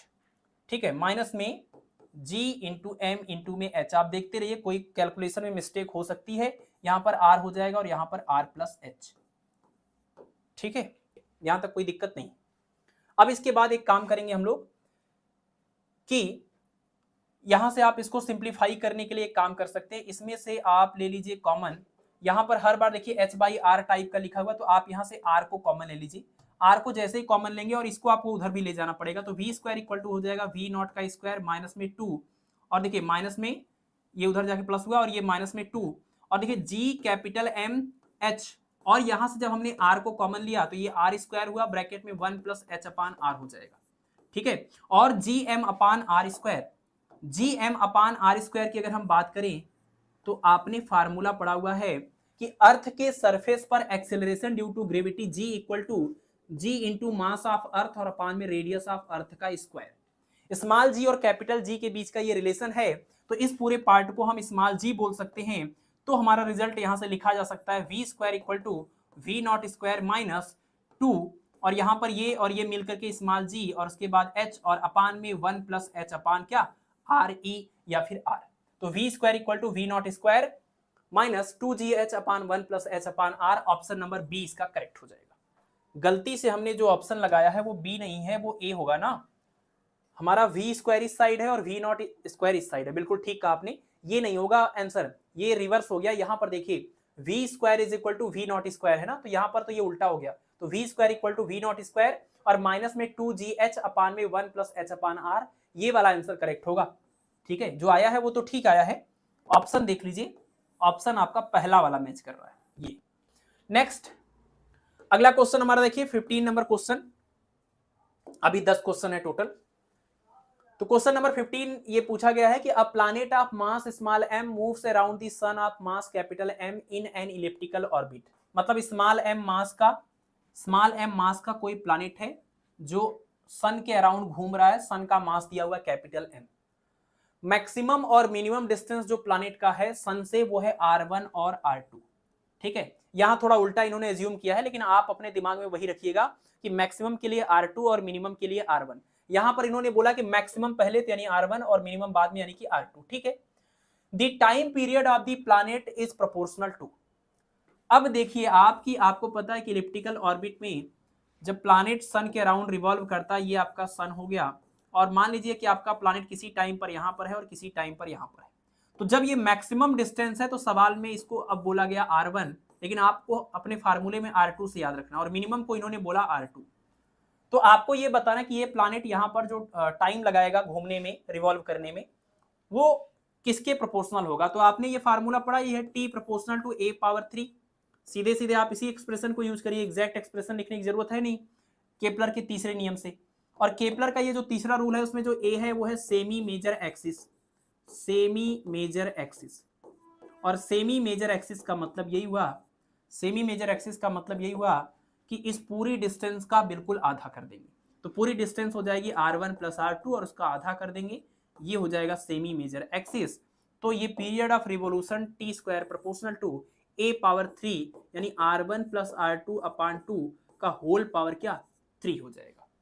ठीक है ना, R1 + R2। अच्छा, टाइम पीरियड के बाद ये तो स्क्वायर का टर्म है ना, तो दोनों साइड का स्क्वायर रूट ले लीजिए, तो T प्रोपोर्शनल टू हो जाएगा R1 + R2/2 का होल पावर 3/2। अगर इसमें हम अपान वाले 2 को भी हटा दें तो कोई फर्क तो पड़ेगा नहीं, क्योंकि वो एक कांस्टेंट है। तो हम यहां से ये भी बात बोल सकते हैं कि हाँ, T proportional to R1 + R2 का होल पावर 3/2। R1 + R2 मतलब सन और टोटल ये मेजर एक्सिस की टोटल लेंथ, तो मेजर एक्सिस की टोटल लेंथ का पावर 3/2। ठीक है, तो इसका आंसर हो जाएगा R1 + R2/2 whole power 3/2। Option number C correct हो जाएगा। चलिए थोड़ा सा स्पीड बढ़ाते हैं। Question number 16, the gain in potential energy of an object of mass small m raised from the surface of earth to a height equal to the radius capital R of the earth is। देखिए, gain in potential energy आपको बताना है, gain in potential energy, gain in potential energy of an object of mass m, small m मास के potential energy में gain बताना। और gain होगा क्यों, क्योंकि आपने उस पार्टिकल को उड़ा दिया है, उठा दिया है, कहां से कहां तक, from the surface of earth to a height equal to the radius of r, radius r of the earth. यानी अगर ये अर्थ है तो अर्थ के सरफेस पर जो पार्टिकल था उसको आप कुछ ऊपर ले गए, और कितने ऊपर ले गए, तो बिल्कुल अर्थ के रेडियस के इक्वल, इतने ऊपर अगर आप लेके जाएंगे। अब ध्यान से देखिएगा, जब आप पार्टिकल को, यहां वाले पार्टिकल को यहां ले जाएंगे, तो एक्चुअली आपको पता है कि ग्रेविटेशनल फोर्स ऑब्जेक्ट को ऐसे सेंटर की ओर इस तरीके से फोर्स लगा रही थी, और आप इस कंजर्वेटिव फोर्स या इस सेंट्रल फोर्स या फिर इस ग्रेविटेशनल फोर्स के अगेंस्ट आपने, यानी एक्सटर्नल एजेंट ने वर्क करके इसको यहां से यहां पहुंचाया है। तो जब एक्सटर्नल एजेंट वर्क करता है तो पोटेंशियल एनर्जी बढ़ती है। जब आपका ये कंजर्वेटिव फोर्स खुद वर्क करता है, सिस्टम ये खुद उसको डिजाइन करता है, अपने आप से उसको खींच के ले आता है, तो पोटेंशियल एनर्जी घटती है ना। आपने यही पढ़ा हुआ था कि इन्फिनिटी से किसी पॉइंट तक पार्टिकल को ले आने में पोटेंशियल एनर्जी का फार्मूला जब आप बना रहे थे तो माइनस में Gm1m2 में क्या हो गया R। इन्फिनिटी पर तो पोटेंशियल एनर्जी जीरो थी, है ना, जीरो थी, और यहां आने पर निगेटिव हो गई। क्यों हो गई, क्योंकि आपने यहां से यहां तक लाने में वर्क नहीं किया था, खुद इस कंजर्वेटिव फोर्स ने पूरा वर्क किया था। वर्क डन नहीं था, ये वर्क ऑब्टेन्ड था। और ऐसे केस में जब सिस्टम खुद वर्क करता है, कंजर्वेटिव फोर्स खुद वर्क करता है, तो वो पोटेंशियल एनर्जी निगेटिव हो जाती है, यानी कि डिक्रीज हो जाती है। और जब आप उसके अगेंस्ट वर्क करेंगे, यानी अगर आप यहां वाले पार्टिकल को ऐसे ले जाए इन्फिनिटी की तरफ, तो आपको ले जाने में इस अट्रैक्शन के अगेंस्ट वर्क करना पड़ेगा, और ऐसे में सिस्टम की, पार्टिकल की पोटेंशियल एनर्जी बढ़ जाएगी। ठीक है, यहां से यहां ले जा रहे हैं तो पोटेंशियल एनर्जी बढ़ जाएगी, बिल्कुल क्लियर सी बात है। और इसका फार्मूला होता है प्रॉपर, या तो आप डिराइव करिए, सरफेस की पोटेंशियल एनर्जी निकलिए, लिखिए माइनस में सरफेस की पोटेंशियल एनर्जी माइनस में Gm और अपान में R, पहला। दूसरा, H हाइट पर ले जाने पर वहां पोटेंशियल एनर्जी कितनी हो जाएगी, ये हो जाएगी माइनस में Gm और अपान में R + H। ये देखिए बढ़ गई, ये जो वैल्यू आएगी वो इस वाली वैल्यू से ज्यादा आ रही है, क्योंकि माइनस में न्यूमेरिकल वैल्यू कम है और ये माइनस में न्यूमेरिकल वैल्यू ज्यादा है। तो एक्चुअली ये जो वैल्यू है वो इस वाली वैल्यू से ज्यादा हो गई, यानी पोटेंशियल एनर्जी बढ़ गई। ठीक है, तो H हाइट पर जाने के बाद जो पोटेंशियल एनर्जी आएगी, अगर आप उसमें से सरफेस वाली पोटेंशियल एनर्जी को माइनस कर देंगे तो आपको गेन इन पोटेंशियल एनर्जी मिल जाएगा। और इसी को सॉल्व करने के बाद जो आता है उसको एज अ फार्मूला याद करते हैं कि mgh और अपान 1 प्लस एच अपान आर। ठीक है, एच हाइट तक ले जाने पर पोटेंशियल एनर्जी में गेन का ये फार्मूला, और किसी पार्टिकल को ऊपर v वेलोसिटी से प्रोजेक्ट करने पर जो उसकी मैक्सिमम हाइट होती है उसका ये formula h equal to V square R E और अपान में 2g माइनस में v स्क्वायर। ये मैक्सिमम हाइट का फार्मूला और गेन इन पोटेंशियल एनर्जी का ये फार्मूला आपको याद करना पड़ेगा। ठीक है, याद करना पड़ेगा, इसका कोई तरीका नहीं है। और यहां पर आपको सवाल में h इक्वल टू आर दिया हुआ है, तो आप इसी में h की जगह पर r रख करके सॉल्व कर लीजिए, तो आपको gain in potential energy delta U equal to मिल जाएगा mg, जहां h है वहां r लिखेंगे और 1 प्लस एच अपान आर यानी r अपान r हो जाएगा। ये कैंसिल करेंगे तो 1 प्लस 1 2 हो जाएगा, that is 1/2 into m into G into R. ये हो जाएगा गेन इन पोटेंशियल एनर्जी का expression, 1/2 into m into G into R. Option number B correct हो जाएगा। और ये भी फार्मूला साथ में याद कर लीजिए। चलिए अगला सवाल, question number 17, if the mass of earth becomes double the period of revolution of the earth around the sun as compare to the initial period becomes. अगर करें कि अगर करें कि मास ऑफ अर्थ, अगर अर्थ के मास को 2 गुना कर दिया जाए तो period of revolution of earth around the sun, अगर हम देखें तो ये आपका हुआ सन और यहां पर आपका कोई प्लैनेट है जो कि एग्जांपल में यहां अर्थ दिया हुआ है। अगर इस अर्थ का मास 2 गुना कर दें तो ये एक चक्कर लगाने में जो टाइम लग रहा था पीरियड ऑफ रिवॉल्यूशन, वो टाइम की वैल्यू कितनी हो जाएगी इनिशियल वैल्यू के रिस्पेक्ट में? 2 गुना, आधा, 1/4 और लगभग सेम। बताइए। क्वेश्चन नंबर 17 का आंसर बताएंगे कि अगर अर्थ का, सैटेलाइट का केस नहीं, अर्थ का केस है, ये सोच के चलना है आपको। यहां पर ये है आपका सन और ये है आपका अर्थ। ठीक है, इनिशियल यहां पर कुछ मास दिया हुआ था, बाद में उस मास का 2 गुना कर दिया गया, बिकम्स डबल। तो ऐसे में आपको बताना कि जो पीरियड ऑफ रिवॉल्यूशन T2 आएगा वो T1 के रिस्पेक्ट में कितने गुना होगा। ऑप्शन दिया हुआ है 2 गुना, आधा, 1/4 गुना और लगभग सेम। पहले तो आप फार्मूला देख लीजिए, हमने आपको बताया था इसके एकदम शुरुआत वाले सवाल में कि जब हम पीरियड ऑफ रेवोल्यूशन की बात करें, चाहे हम अर्थ के अराउंड प्लैनेट की, सॉरी सन के अराउंड किसी प्लैनेट की बात करें या अर्थ के अराउंड किसी सैटेलाइट की बात करें, फार्मूले का जो टाइप होता है, नेचर होता है, वो ऐसा ही है, T इज इक्वल टू 2 पाई और अंडरवुड ये r⁻³ और अपान में क्या GME है ना, GME। अब यहां पर आप एक चीज देखिए कि जब ये अच्छा GME मत लिखिए यहां पर, क्योंकि ये m जो है वो मास ऑफ सन भी हो सकता है, मास ऑफ अर्थ भी हो सकता है, लेकिन मास ऑफ अर्थ ऐसे केस में नहीं है, है ना। ये बड़ा कंफ्यूजिंग चीज हो सकता है। अगर आप यहाँ ME लिखते हैं, मास ऑफ अर्थ लिखते हैं, तो आप कंफ्यूज हो सकते हैं। और ऐसे केस में जब इस वाले सिस्टम की बात करेंगे तो हम सन के मास जिसके अराउंड ये रिवॉल्व कर रहा है उसकी बात करेंगे, इसका मास यहाँ पर यूज करेंगे। लेकिन जब अर्थ के चारों ओर सैटेलाइट की बात करते हैं तो हमें अर्थ का मास लिखना होता है, मास ऑफ अर्थ, न कि सैटेलाइट का।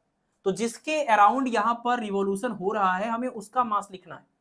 इस केस में सन का मास लिखना है, इस केस में अर्थ का मास लिखना है। और अर्थ दोनों ही क्वेश्चन में कॉमन है, इसलिए कंफ्यूजन बड़ी नॉर्मल सी चीज है यहाँ पर इस सवाल में। तो यहाँ पर ये आपका होता है फार्मूला, केपलर के तीसरे रूल से आपने यही पढ़ा हुआ था कि T² प्रोपोर्शनल टू ये r⁻³ यानी कि सेमी मेजर एक्सिस, और सेमी मेजर एक्सिस की लेंथ पर डिपेंड करता है, सन के मास पर डिपेंड करता है, लेकिन अर्थ के मास पर या सैटेलाइट के मास पर डिपेंड नहीं करता है। तो आप अर्थ का मास चाहे 2 गुना करिए चाहे 4 गुना करिए, उससे कोई फर्क नहीं पड़ेगा। फर्क इस बात से पड़ेगा कि ये जो r की वैल्यू है, सेमी मेजर एक्सिस की लेंथ है, वो r की वैल्यू यानी r1 + r2/2, इनकी वैल्यू पर क्या इफेक्ट पड़ रहा है। अगर आप इनको चेंज नहीं कर रहे हैं तो यहां पर पीरियड ऑफ रिवॉल्यूशन पर कोई फर्क नहीं पड़ेगा। और इस वाले केस में आपने पढ़ा हुआ है, इस वाले केस में ये स्मॉल r की जगह पर हम कैपिटल R रेडियस ऑफ ये अर्थ और प्लस ये हाइट लिखते हैं। तो यहाँ पर फार्मूला हमारा हो जाता है T proportional to RE + H का होल पावर 3/2। ये सिर्फ और सिर्फ हाइट पर डिपेंड करता है कि आपका सैटेलाइट अर्थ के सरफेस से कितनी हाइट पर है। अगर ये हाइट चेंज होगा तभी पीरियड ऑफ रेवोल्यूशन चेंज होगा, बाकी किसी भी फैक्टर पर यानी इस सैटेलाइट के मास पर ये डिपेंड नहीं करता। तो कोई हैवी सैटेलाइट हो या फिर कम मास वाला हो, उससे फर्क नहीं पड़ता है। अगर ऑर्बिट सेम है तो उसका पीरियड ऑफ रिवॉल्यूशन भी सेम ही होगा।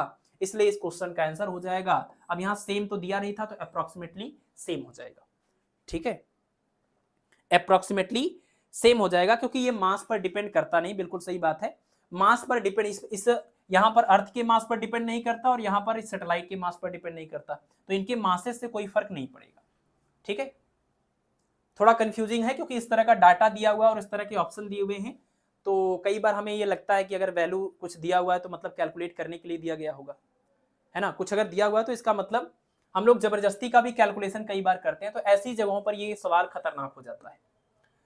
चलिए अगला सवाल, question number 18, the total energy of a satellite moving in a circular orbit of radius r with constant angular momentum j will be। चलिए इस सवाल को भी ध्यान से देखिए, थोड़ा सा इस सवाल को भी थोड़ा ध्यान से देखेंगे कि जो टोटल एनर्जी है सैटेलाइट की उसे हमें एंगुलर मोमेंटम के टर्म में लिखना है, एंगुलर मोमेंटम के टर्म में, और टोटल एनर्जी है कितनी, तो टोटल एनर्जी आपको पता है E इक्वल टू ये आया था माइनस में 1/2 GMM, और जिस भी ऑर्बिट में घूम रहा अगर मान लीजिए उस ऑर्बिट का रेडियस है r, तो ये है टोटल एनर्जी की वैल्यू। हमें इस टोटल एनर्जी को एंगुलर मोमेंटम के टर्म में कन्वर्ट करना है। एंगुलर मोमेंटम यहां पर J equal to M into V into R है, ये बात आपको ध्यान रखनी, ठीक है, ठीक है। और यहां पर जो V है आप चाहे तो उस V को भी ओपन कर सकते हैं, तो यहां पर हो जाएगा J equal to M into V की जगह पर आप लिखते हैं GM और अपान में R, और ये हो गया आपका क्या R।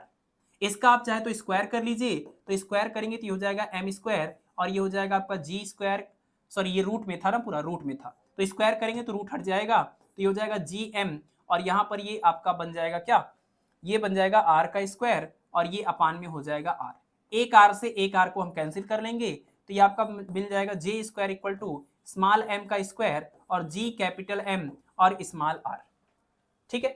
तो एक काम कर लेते हैं, GM अपान R हमें चाहिए, हम इस चीज को J के फॉर्म में कन्वर्ट कर दे तो हमारा ये रिलेशन आ जाएगा।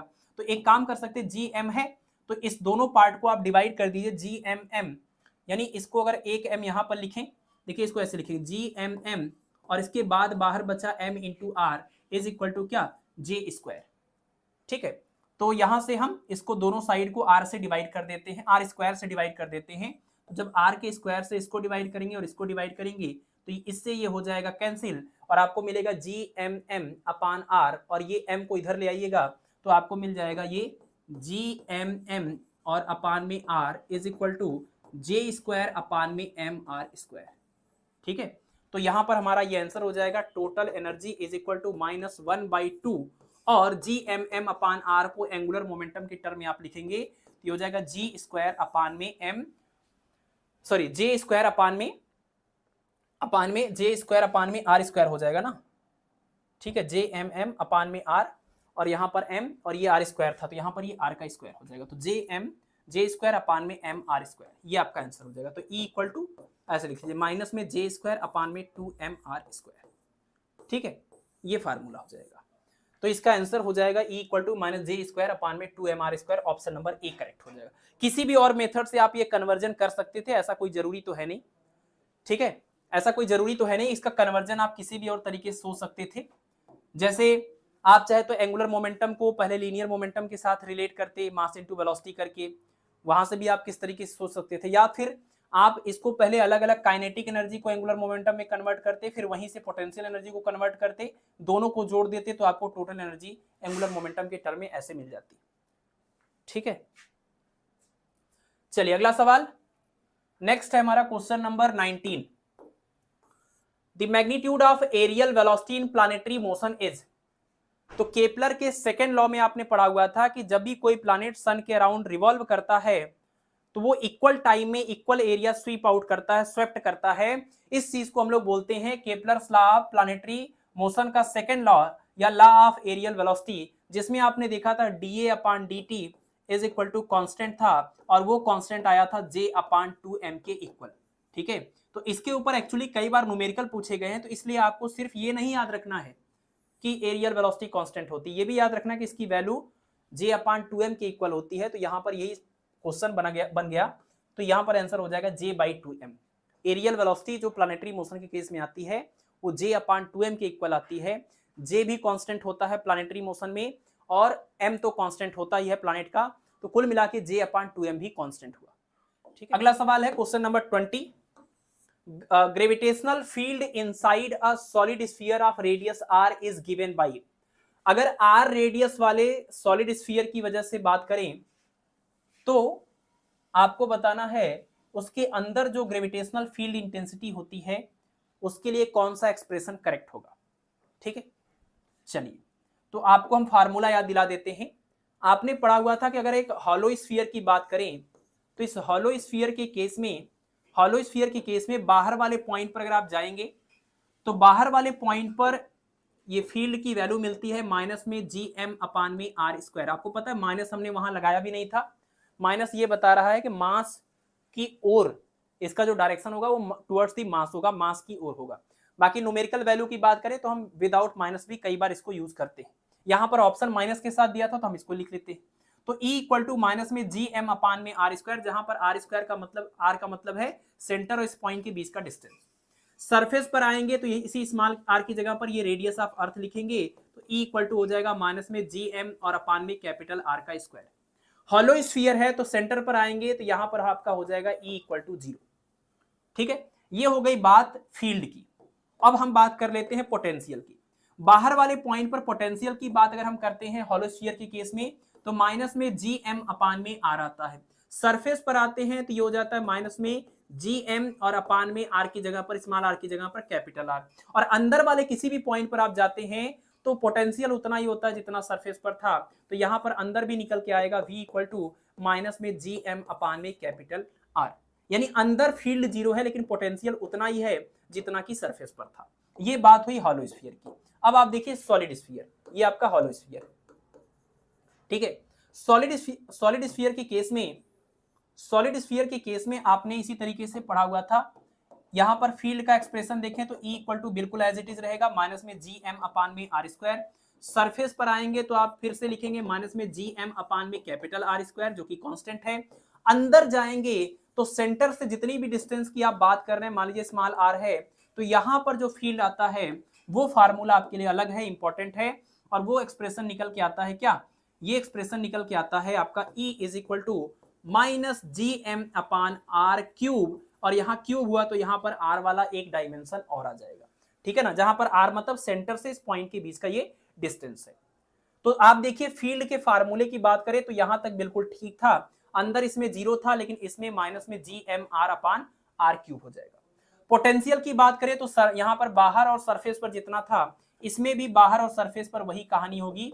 V is equal to minus में Gm/r, यहां पर आप जाएंगे तो V इक्वल टू हो जाएगा माइनस में Gm/R जो कि एक कांस्टेंट है। और अंदर जाएंगे तो यहां पर पोटेंशियल भी बदलेगा और उसी पर्टिकुलर डिस्टेंस पर अगर बात करें तो पोटेंशियल का एक्सप्रेशन आएगा V इक्वल टू माइनस में Gm/2r³ ब्रैकेट में 3r² माइनस में स्मॉल r²।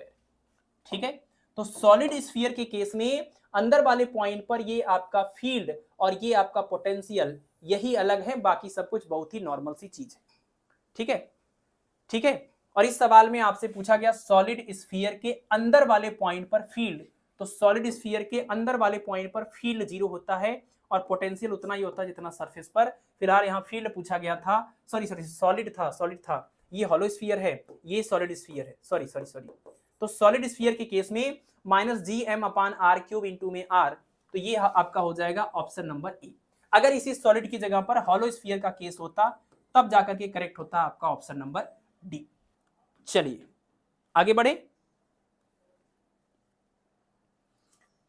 5 सवाल और हैं हमारे, और लास्ट के जो 5 सवाल हैं वो थोड़े से ये पीजीटी के पॉइंट ऑफ व्यू से ये सवाल हैं। इसके पीछे जो बेसिक जो प्रॉपर्टीज बेस्ड सवाल थे, सब कुछ थे, वो लैब असिस्टेंट के एग्जाम के लिए आपके लिए बहुत यूजफुल है। ठीक है, चलिए okay, option number A correct हो गया। हाँ, बीच में आप लोग कमेंट कर दिया करिए, कई बार तो मैं डर जाता हूं कि नेटवर्क चला गया है या फिर आप लोग गुस्से में बैठे हुए हैं कि हाँ कमेंट नहीं आते हैं, तो मुझे लगता है कि आप लोग शायद चले गए हैं। चलिए अगला सवाल है, ठीक है, क्वेश्चन नंबर 21।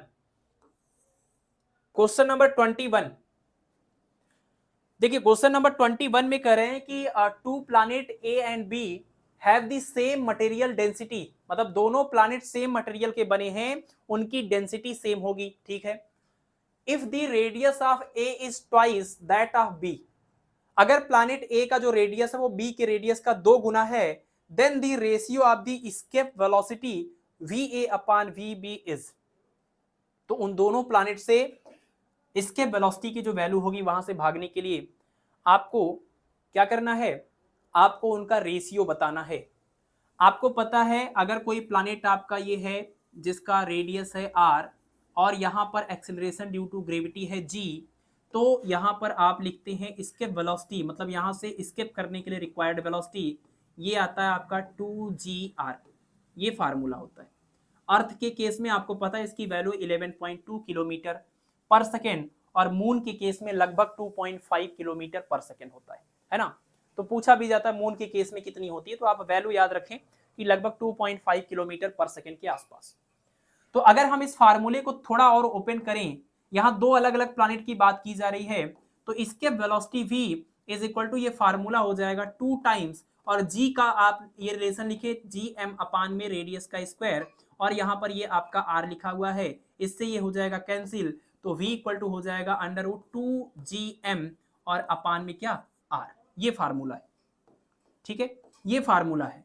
अभी इस सवाल में देखिए क्या बोल रहे हैं कि जो दोनों प्लैनेट हैं उनका मटेरियल की डेंसिटी सेम है, मतलब जो मटेरियल यूज किए गए हैं वो सेम मटेरियल यूज किए गए। तो अगर दोनों की डेंसिटी सेम है तो हमें सबसे पहले ये देखना पड़ेगा इस फार्मूले में डेंसिटी कहां पर आ सकता है। ये टर्म देखिए मास का है, अगर हम मास को डेंसिटी में कन्वर्ट करें तो डेंसिटी इक्वल टू मास अपान वॉल्यूम से हम मास की जगह पर लिख सकते हैं डेंसिटी इनटू में वॉल्यूम। और सवाल में ये बोल रहे हैं कि डेंसिटी दोनों का सेम है, तो मतलब कि डेंसिटी तो एज अ कांस्टेंट काम करेगा, तो फिर ये इसके वेलोसिटी किस फैक्टर पर डिपेंड करेगा ये हमें चेक करना है, ठीक है। तो हमने क्या किया, ये हुआ डेंसिटी और वॉल्यूम की जगह पर हो जाएगा 4/3 और पाई आर क्यूब, स्फीरिकल मानते हुए दोनों प्लैनेट को हम इस m की जगह पर ये टर्म यूज करेंगे, तो हमें मिलेगा v is equal to under root, ये हो जाएगा 2 कैपिटल G और अपान में r इंटू मास की जगह पर हम ये पूरा टर्म यूज कर लेंगे डेंसिटी इंटू 4/3 और पाई आर क्यूब, है ना, स्फीरिकल मानते हुए, और एक r से एक r कैंसिल होगा, 2r बचेगा। लेकिन अभी इस स्क्वायर रूट के अंदर आप ध्यान से देखिए, ये g कांस्टेंट है, 2 कांस्टेंट है, डेंसिटी दोनों में सेम है तो कांस्टेंट है, ये 4/3 पाई कांस्टेंट है, यहाँ r का स्क्वायर है और यहाँ स्क्वायर रूट लगा है, यानी v प्रोपोर्शनल टू आपको r स्क्वायर का स्क्वायर रूट लेंगे r मिलेगा। मतलब इस दोनों ही केस में अगर डेंसिटी सेम है दोनों इस प्लैनेट की, तो इसका मतलब जो इसके वेलोसिटी होगा वो उनके रेडियस के डायरेक्टली प्रोपोर्शनल होगा।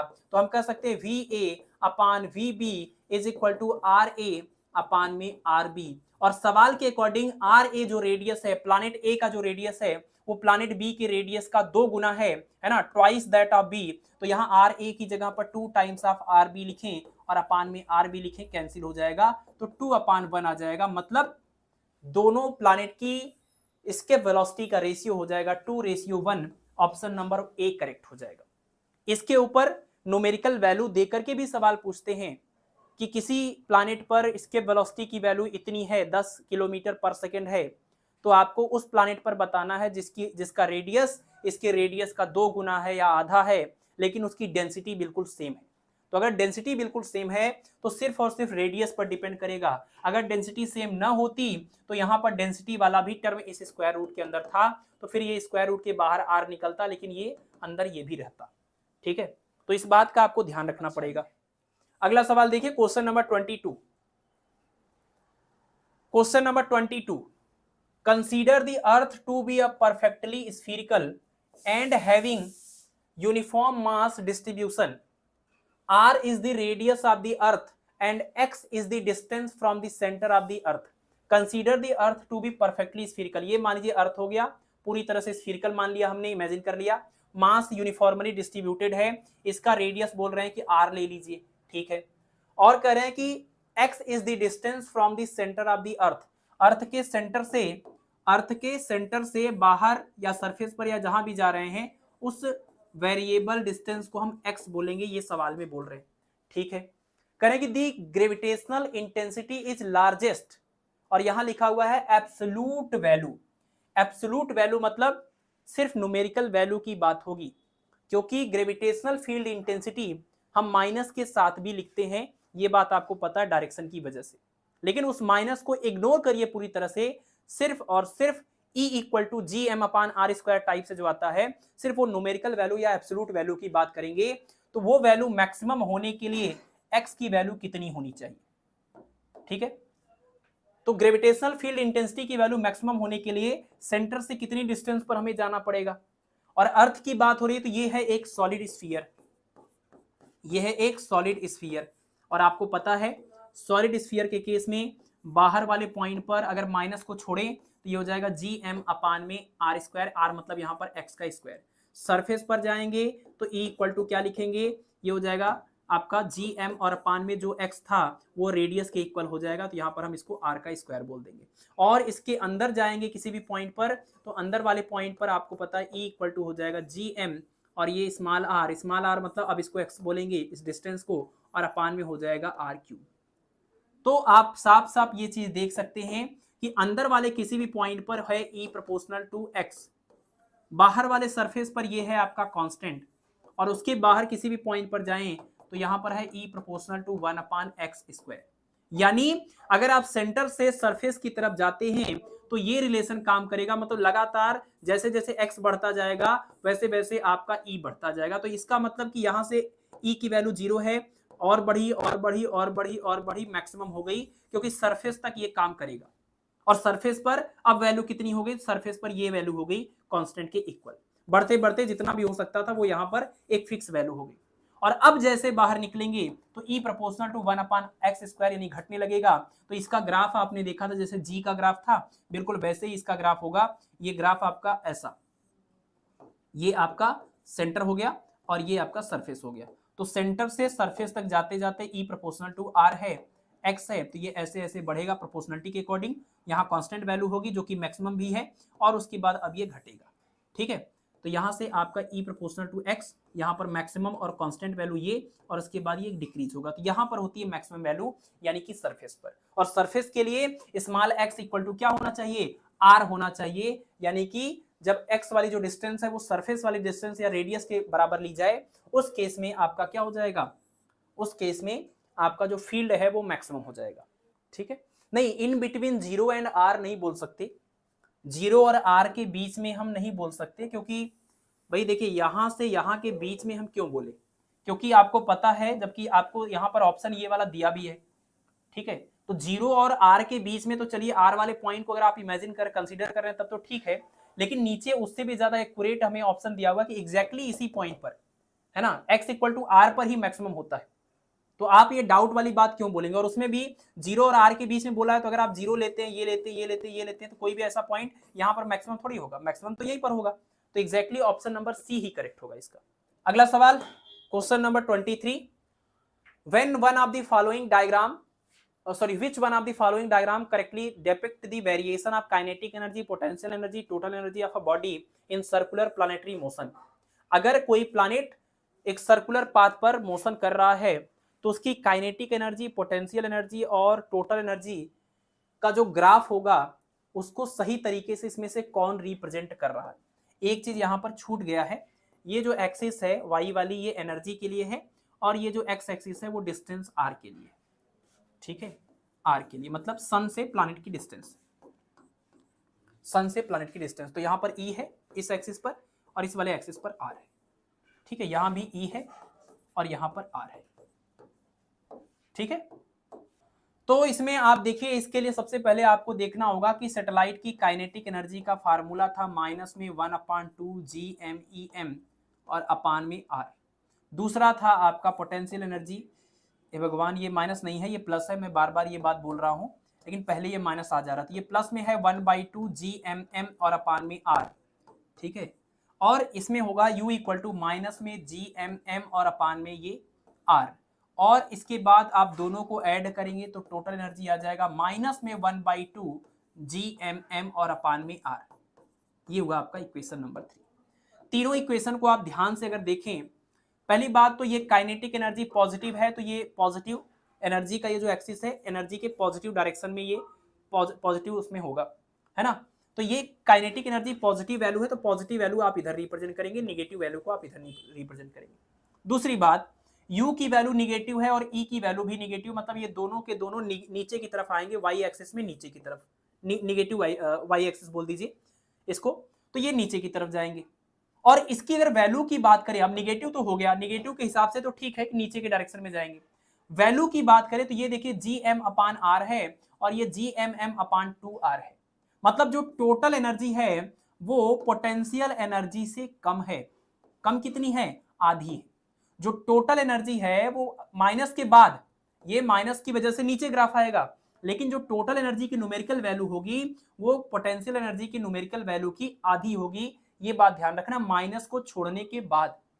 ठीक, तो ग्राफ में आपको ये देखना पड़ेगा कि काइनेटिक एनर्जी आपका पॉजिटिव डायरेक्शन में हो, पोटेंशियल और ये टोटल एनर्जी निगेटिव एक्सिस पर हो, लेकिन उसमें भी ये टोटल एनर्जी की जो वैल्यू होनी चाहिए वो सबसे कम होनी चाहिए। कम इन द सेंस अब देखिए नीचे जाएंगे तो इधर से जैसे जैसे आप बढ़ते हैं वैल्यू बढ़ती है, बस निगेटिव डायरेक्शन में। इधर जाते हैं जैसे जैसे ऊपर जाते हैं वैल्यू बढ़ती है, लेकिन पॉजिटिव डायरेक्शन में।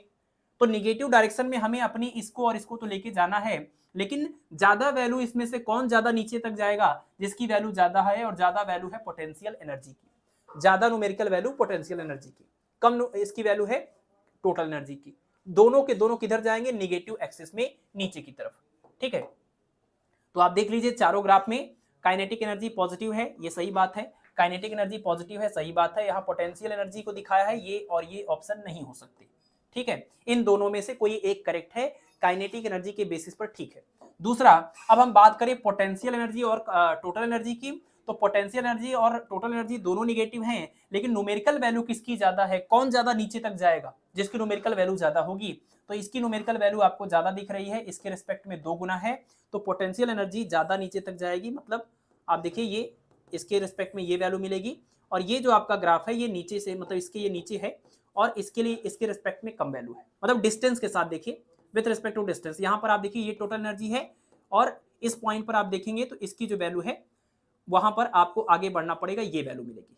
ठीक है, तो ये पोटेंशियल एनर्जी का ग्राफ है और ये आपकी टोटल एनर्जी का ग्राफ है। ठीक है ना, तो आपका ऑप्शन नंबर जो ए होगा वो सारी चीजों को बिल्कुल ठीक तरीके से दिखा रहा है कि जो पोटेंशियल एनर्जी है उसकी वैल्यू ज्यादा होगी टोटल एनर्जी के रिस्पेक्ट में। तो ये वाला ग्राफ सही होगा और ये वाला ग्राफ उल्टा हो गया। ठीक है, यहां पर आपको पोटेंशियल दिखा रहा है और यहां पर आपको टोटल दिखा रहा है, तो इसका आंसर हो जाएगा ऑप्शन नंबर ए। ठीक है, अब ये बहुत ज्यादा एक्यूरेट नहीं बना हुआ है जिस तरीके से बनाना चाहिए, लेकिन सारे के सारे जो ग्राफ है वो बिल्कुल एक ही जैसे हैं। सिर्फ आपको ये देखना था कि के, यू और ई में सीक्वेंस किसका कौन सा सही होगा। ठीक है, तो 23 का ऑप्शन नंबर ए बिल्कुल करेक्ट है। ठीक है, ये वैल्यू कम है, ये वैल्यू ज्यादा है, और ये पॉजिटिव है, ये दोनों निगेटिव है। चलिए क्वेश्चन नंबर 24 और 25 देखिए।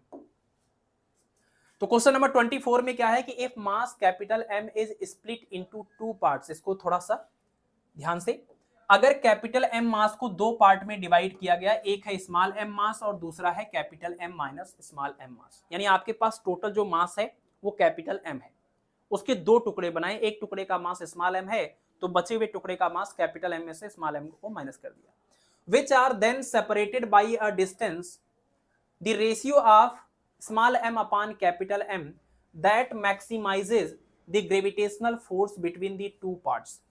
अगर इसको आपने इस तरीके के 2 टुकड़े बनाए, एक है स्मॉल m मास का और दूसरा है आपका capital M minus small m मास का, उसको किसी एक फिक्स डिस्टेंस पर आपने मान लीजिए रख दिया।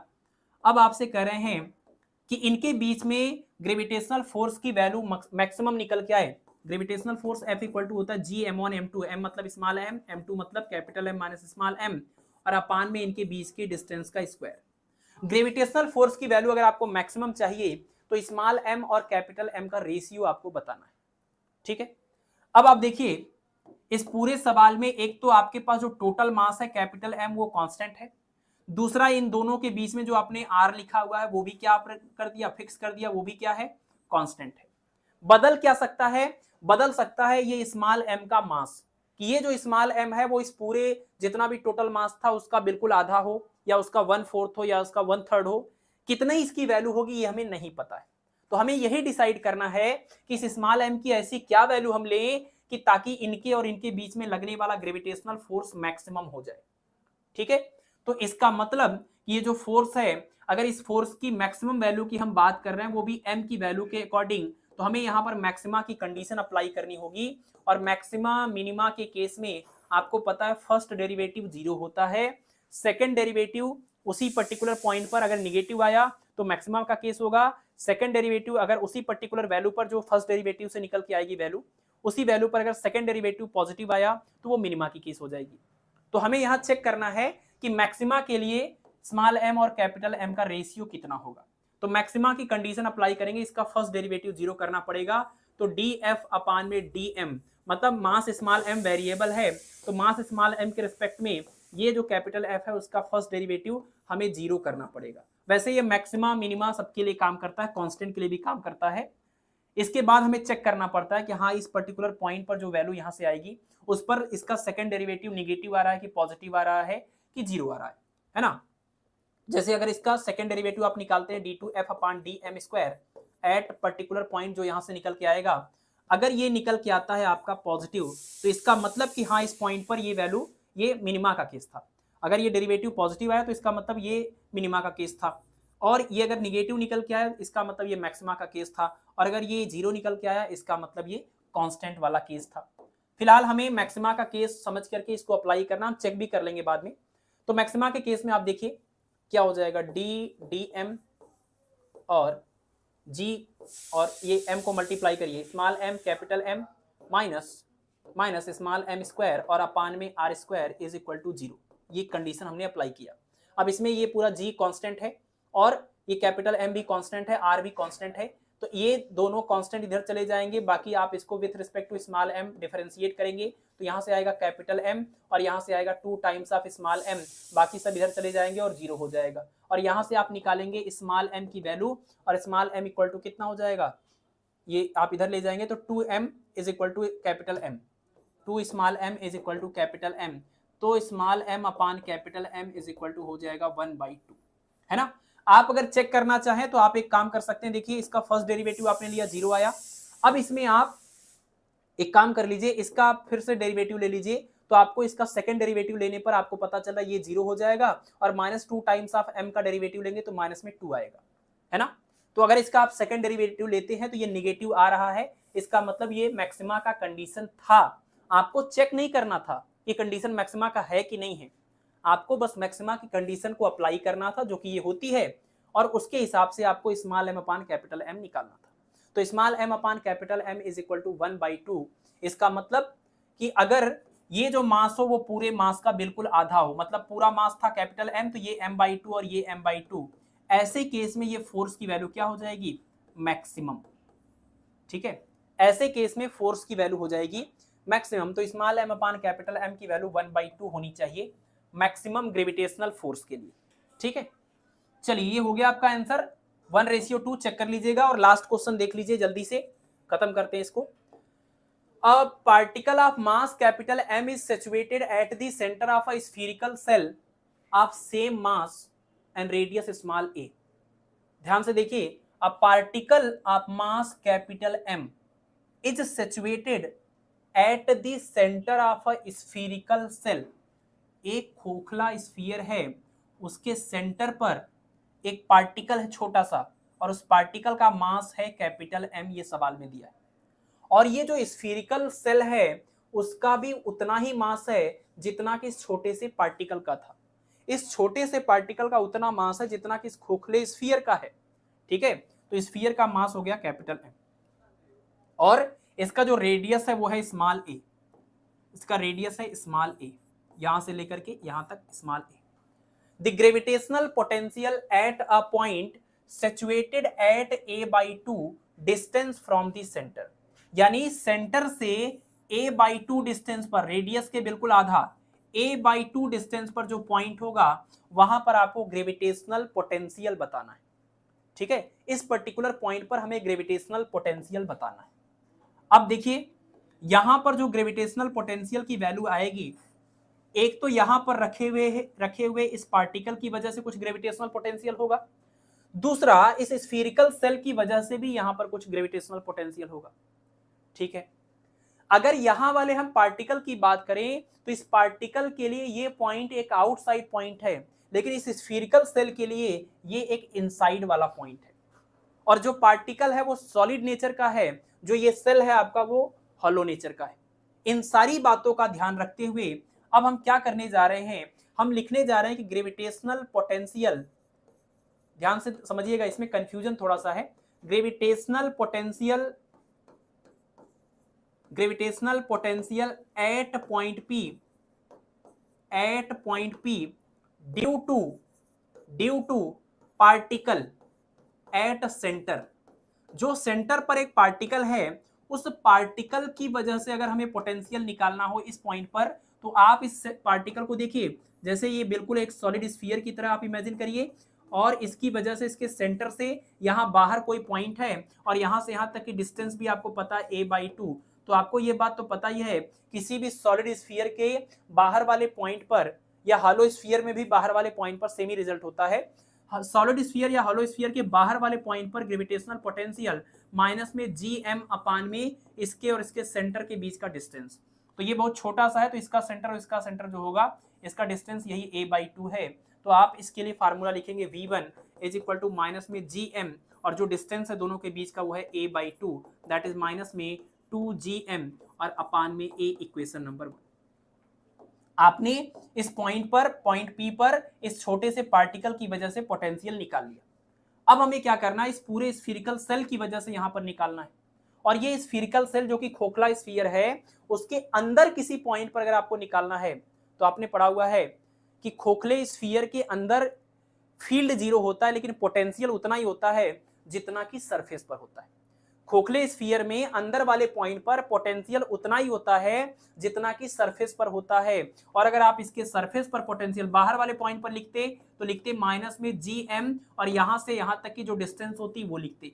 सरफेस पर लिखते तो v इक्वल टू माइनस में gm, जितना इसका रेडियस है आप उतना लिखते। और अंदर किसी पॉइंट पर आ जाए तो कहीं पर भी आप चले जाएं, इतना ही आप लिखते, क्योंकि सरफेस पर और अंदर वाले हर एक पॉइंट पर हॉलो स्फीयर के केस में पोटेंशियल सेम होता है। तो इस पॉइंट पर भी उतना ही पोटेंशियल होगा जितना इसके सरफेस पर था, जितना यहाँ होगा, जितना यहाँ होगा, यहाँ होगा, यहाँ होगा, हर जगह पोटेंशियल सेम होगा हॉलो स्फीयर में। तो ऐसे केस में यहाँ पर वैल्यू हम लिखें उस सेल की वजह से, स्फीरिकल सेल की वजह से अगर हम पोटेंशियल लिखें, तो v2 इज इक्वल टू हो जाएगा माइनस में gm और अपान में सरफेस के लिए क्या था, माइनस में gm और रेडियस के बराबर। तो रेडियस के बराबर आपने लिखा, और जो यहाँ है वही अंदर भी होगा, तो माइनस में gm अपान में a, इक्वेशन नंबर 2। और टोटल पोटेंशियल अब निकाल लीजिए जोड़ करके, v equal to v1 plus v2, तो ये हो जाएगा माइनस में 2gm अपान a, और माइनस फिर इसको ऐड किया, माइनस में gm अपान a, दोनों मिला करके माइनस में 3gm अपान में क्या a। ये आपका आंसर हो जाएगा। इस पॉइंट P पर जो टोटल पोटेंशियल आएगा माइनस में 3gm अपान a आएगा, ऑप्शन नंबर A करेक्ट हो जाएगा। हो गया? ये क्वेश्चन समझ में आ गया ना, कि अगर स्फीरिकल सेल की वजह से यहां पर निकालना पड़े तो उतना ही रिजल्ट आएगा जितना कि सरफेस पर है। तो सरफेस पर कितना होगा उसके लिए पहले बाहर वाले पॉइंट का देख लीजिए, माइनस में gm, और सेंटर से इस पॉइंट का डिस्टेंस अगर स्मॉल r है तो स्मॉल r लिखेंगे। सरफेस पर जब आ जाएंगे तो वही स्मॉल r रेडियस के बराबर हो जाएगा, तो स्मॉल a लिख दिया। और सरफेस पर जितना होगा पोटेंशियल उतना ही हर पॉइंट पर होगा, क्योंकि ये हॉलो स्फीयर है तो इस पॉइंट पर भी इतना ही होगा। ठीक है, तो वही हमने लिख दिया और इन दोनों को जोड़ लिया, माइनस में 3gm अपान a आ जाएगा। ठीक, चलिए, तो ये था आपका ग्रेविटेशन। और जो भी इसमें 3 क्वेश्चन आपके प्रीवियस ईयर में आए थे वो आपने देख लिया, वो भी पीजीटी के एग्जाम में आए थे, तो कोई बहुत मुश्किल एक भी सवाल तो मुझे लगा नहीं। सारे के सारे फार्मूला बेस्ड थे। आपको minimum maximum velocity, minimum distance, maximum distance, semi major axis और पीरियड ऑफ रिवोल्यूशन, ये सारे फार्मूले आपको सिर्फ याद रखने थे। सिंपल सा कैलकुलेशन था, आपका तीनों का तीनों सवाल सॉल्व हो गया। इसके अलावा लैब असिस्टेंट के लिए जितने भी शुरुआत में हमने सवाल कराए जो प्रॉपर्टी बेस्ड थे, कि सेंट्रल फोर्स के केस में एंगुलर मोमेंटम कंजर्व होता है, प्लेन में मोशन होता है, एरियल वेलोसिटी कांस्टेंट होती है ना, ये सारी बातें, टॉर्क 0 होता है, ये सारे पैरामीटर, ये सारी प्रॉपर्टीज, ये फीचर्स आपको याद रखनी है। इसी तरह के सवाल लैब असिस्टेंट के लिए सबसे बेस्ट होंगे। तो यहाँ पर जो लास्ट के 5 सवाल थे और शुरुआत के 3 सवाल थे, उनको छोड़ करके बाकी सब लैब असिस्टेंट लेवल के ही सवाल थे, है ना। सिंपल सिंपल सवाल थे। ठीक है, फिर क्लास को यहीं पर समाप्त करते हैं, बाकी आप लोग पढ़ाई करते रहें, अपना ख्याल रखें। Thank you, good night.